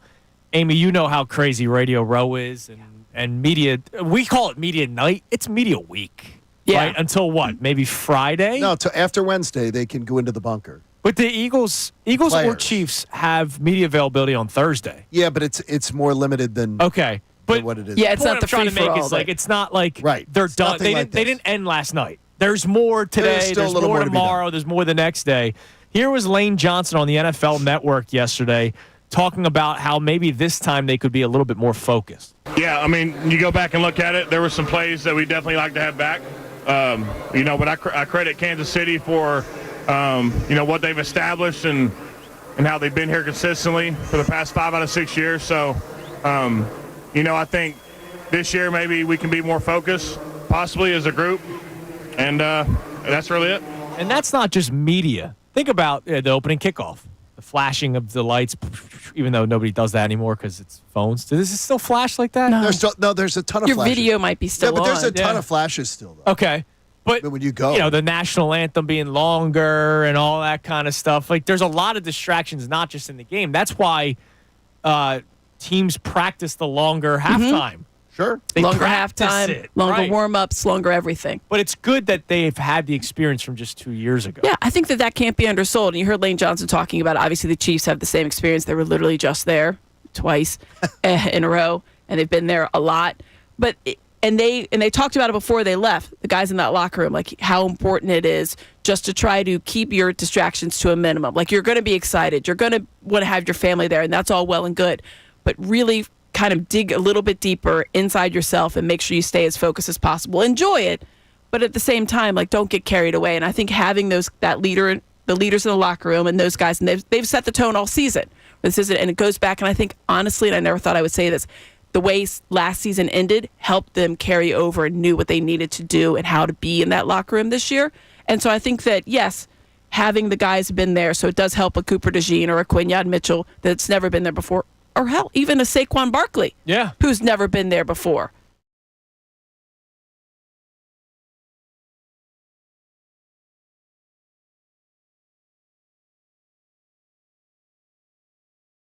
Every time I've been there during Super Bowl week, there are celebrities there and there are players there that are participating in the game with their families. Because Wednesday night, they're still out. Thursday night, even some teams will let their players go out to dinner with their families that are in town and everything. And then Friday and Saturday night, it's lockdown. Right. They're not out. You're not going to run into, there's Darius Slay having dinner with his wife. They're gone for the next 72 hours. So, and there's always a curfew. But it's it can get distracting. Yeah, listen. It just is is everybody happy? Did everybody get their hotel room? Did everybody get tickets? And there's also still, you're getting pulled a lot of different ways with whether it's like, sponsorships or family members or friends or people that you've never heard of, and you remember this guy from high school type of vibe. I watched this documentary recently. I think it was a 30 for 30.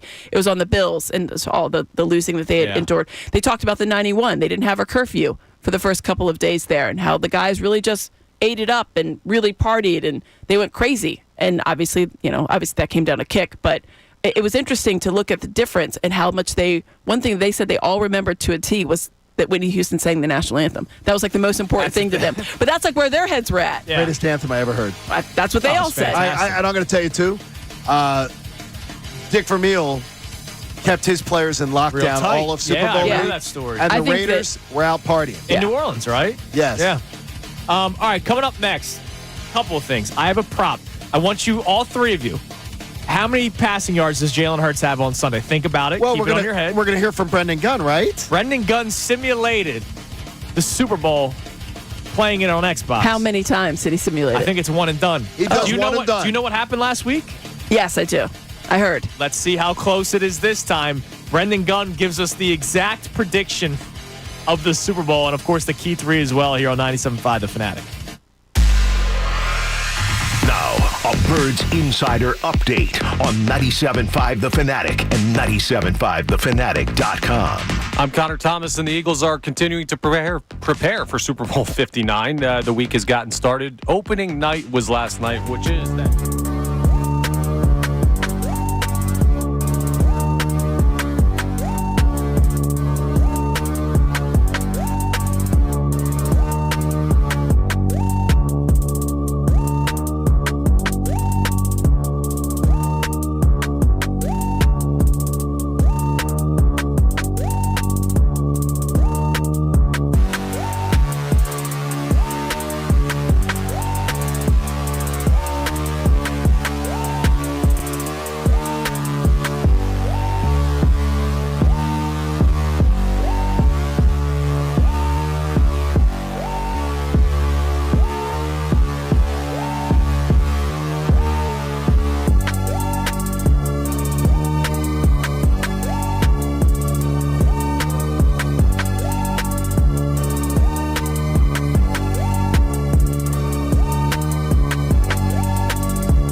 Kincade and Salciunas, 97.5 The Fanatic. We got the key three coming up around 9:48. 3 best minutes from today's show. We also have Brendan Gunn's prediction momentarily. But real quick, before we went to break, I asked you all, and Brendan, I want you to give this answer as well because Brendan's in studio with us. If I asked you how many passing yards does Jalen Hurts throw on Sunday, Amy, your answer is? 138. Brendan? I'm sticking with what it did in the game, so I'm going to go 300 on the dot. Wow. Connor? Oh, wait a minute. 212. All right, so I can't believe you didn't Price Is Right me. No. Absolutely not. Too many players in the game. My first thought was around 225. That was my honestly just guess, right? So on FanDuel, if you think so, you say 238, John? 238. This is how little they think he's going to throw the football. You can get 225 plus at plus 120. Oh, I'd be all over. You're getting plus money. I'd be all over it. What's Now, the next plus? 225 for 250. Oh, I'm going above that. If you're going 300 yards, Well, according to the Madden simulation, simulated by Brendan Gunn, who actually played it, you would get it at plus 750 for him to throw for 300 yards. So they're winning, and I'm getting rich. Yep. So Don't hate Brendan it. Gunn last week played the NFC Championship game on Madden, and we had some fun with it because the Eagles scored 52 points and allowed 35. I mocked the 52. Yes, so did I, and then I As followed would up. anyone. They scored 55. Saquon Barkley, 3 touchdowns. I was 2 yards off on his total rushing for the game. That's incredible. I asked Gunnar, I was like, what was the stat lines, man? Because I want to bet. And you were A.J. Brown was close, too. Obviously, you had 2 touchdowns. He scored 1. But your A.J. Brown props were pretty close.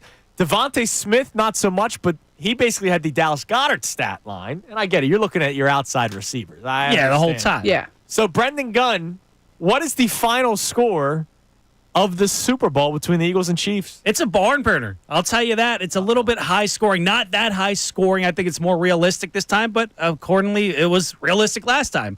32 Birds, 28 Kansas City Chiefs. Wow. Oren Burks with the big pick late seals the game. Burks. Wow. Oren Burks with the big pick late. Blankenship earlier in the game pick as well. 2 Wow. 2 picks. Dude. I'm absolutely betting the Mahomes interception. It's possible, Yeah, I'm betting on that one. picks. Saquon Barkley, 105 yards. Modest. Fair. Modest. Any touchdowns? None for him. Hurts. Downs. Pushes. 2 passing. Okay. 1 rushing. 1 rushing. And a Kenny G touchdown. Oh, no Kenny G. way. Get the Kenny hell Gainwell. outta here. Wait a minute. I didn't make the happening? roll. Okay, he's passing to whom? A.J. Brown got a touchdown. And let me pull up my notes. Did a Dallas Goedert? Dallas Goedert got a Oh, touchdown. wow. Okay. 67 All total right. That's yards. going to be on our Kincade and Salciunas big game part. By the way, Kenny G on the FanDuel app plus 1,100. How many for an yards does he have to get? touchdown. What's to 1,100. get to plus That territory? seems low. For Kenneth Gainwell? Yeah, for plus territory. Rushing? Yeah. Well, he only needs. It's for plus territory as far as rushing yards, where you're starting to get like plus 110. I would think it's got to be like 20. You're going to have to make Okay, me- that's right. You're This gonna have gonna to be- make- That's not at the ready. That's gonna be fun. Hold on. No, I don't think they have it on the board, man. Okay, don't worry They about don't have You got his, to make it up. They don't have his alt rushing. His overall rushing. Oh my God, he's not even on the over under for rushing. Oh, wow. It's got to get up there you at know some why? point. Concussion protocol. Oh, he's still in concussion protocol. Oh, right? there you go. He That's will. probably By the way, I expect that He's will. going to play. No, I expect you will see him on Wednesday. Yeah, he's going to play. That's why he's not on the books. Because Clearly, he's in he's going to concussion play. protocol. Yes. But the Eagles, Matters score a Eagles touchdown. are winning. 32-28. 32-28, 109 yards for A.J. Brown, 8 catches for Devontae. Okay, I could see that. I love this. And you are, look, I mocked the 52, and it was 55. Gosh. By the way, Jaylen to score 2 touchdowns is plus 550. Oh, I'm all over it. Oh, you got to take yeah, that. we might You have to put that take in there. 2 tush pushes? This is great. That's great. He Good doesn't job, call it Brandon. that, though. We No. call it that. B-Gun, Good job, we B-Gun. appreciate it, man. Great Are you job. on this weekend, B-Gun? I don't know You know what's yet? going on yet, but Yeah, whoever's yeah, going to be yeah. on, everybody should listen. Yes. Well, I hope you're on with me Sunday then. That'd be great. Maybe that's what it is. It could be. Could be. All right, let me see here. I'll give you a couple other props. Jalen Hurts and Patrick Mahomes to each record 30 passing yards in each quarter. Okay. 30 passing yards in each quarter. Well, no. That's not touch. I know it's not, but I don't think I'm going to touch it because I believe in the fourth quarter they'll be running clock. All right, that's plus 550. Now, how about this? Hurts and Mahomes to each record 15 plus passing yards in each quarter. Yeah. I would be. Yeah. I'd be comfortable with that. Minus 105. Yeah, that I'd be seems- comfortable with that. That's basically just like a dump off. Yeah. Couple dump That's what I'm saying. Like, a first that's- down and a half. Like, come on. That's a I'd be bet fine that with that. intrigues me there. That's Minus a 105. first down and a half. You know Like, what? stop. Now you got work on the plane because we're going to put yeah. a mega super parlay together. I love that. Saquon Barkley, I've been telling you in the FanDuel read, the 25 plus rushing yards each quarter. That's going to be tough. But how about? I do not believe he's doing that. But how about 10? Every quarter? 10 Yes. rushing yards every quarter. Yes. Minus 120. Yeah. That's good. Like That is minus good money. 120. That's Sure, good 12 value to win, 12 for to win that. 10? Yeah. For that bet. 12 to win 10? About the Super Bowl. There's all the other There's added so many points. All right, before I tell you more about our Super Bowl and big game coverage all week long, it is time now for the Kincade Salciunas Key 3 best minutes from today's show. Now, the Kincade Salciunas Key 3, today's best. Johnny, what a very timely new intro there about the confidence, about the talent. Yes, they have Andy Reid. Yes, they have Patrick Mahomes. But you look across the Philadelphia Eagles. The Eagles have more. And that's why we are all confident going into this game. Good morning, brother. Lots of confidence. And it doesn't get any less. I keep waiting for something to happen that's going to make me go, as you look into this a little more, nerd boy, maybe you should have more doubt. Anything I've uncovered has given me more confidence. And I love that. Johnny, I mean, you get the sense that this city is already pretty damn confident going into this game. Ever since my neighbor, the Monday morning after the championship weekend, both the Eagles win and the Chiefs win, he said, man, I really wish it was the Bills. I worry about this Chiefs team. Ever since that conversation, I don't think I've heard a single person text, call, and I'm not even saying work text. I'm not even saying 610-632-0975. I'm saying my own personal phone number. I don't think I've had really one person say, damn, man, I'm worried about this one. I think everyone's just ready to go and they're confident. The 2022 team was doubted because they didn't play a lot of top quarterbacks. Didn't have that. This team beat Burrow on the road. This team beat Lamar Jackson on the road. This team beat Stafford twice, beat Jordan Love twice. In the same breath of me saying I would love for Max Crosby or Myles Garrett to be Philadelphia Eagles. Right now, I don't freaking give a damn. I don't. No, I don't either. I am focused on Super Bowl 59. Correct. That I don't care at all that Myles Garrett has requested a trade. The only thing I'm happy for is good for you to get out of that horrible situation in Cleveland. Max Crosby, good for you if you eventually want to get out of that horrible situation with the Raiders. But I don't care. I'm not thinking about trading and how you can acquire this player and that player. I'm thinking about the Super Bowl. I told you before that my mom had like refrigerator magnets that she had all on her fridge. Yes. And when she knew she was dying, she put them in envelopes and left them for each of us. Yeah. And one of the ones she left me was, have your feet firmly planted in today. Oh, yeah. Because I tended to not. Gotcha. I tend to always plan and look ahead and all that stuff. And to me, I don't give a damn about Max Crosby or hearing about Myles Garrett because, first of all, it's a pipe dream. If you want to sign the people you have right now, it's a pipe dream. Right. So you're going to have to pay Jaylen Carter. You're going to have to pay all the other young players that you've drafted. So you got to be thinking about where's that money going to come from. But more importantly, I'm worried about Super Bowl. That's all I care about. Win me a championship.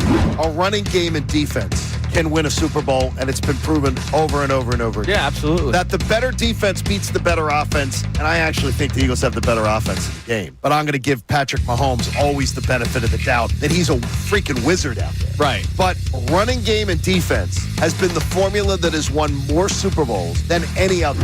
This Eagles team, and I wondered, I tried to think of this yesterday.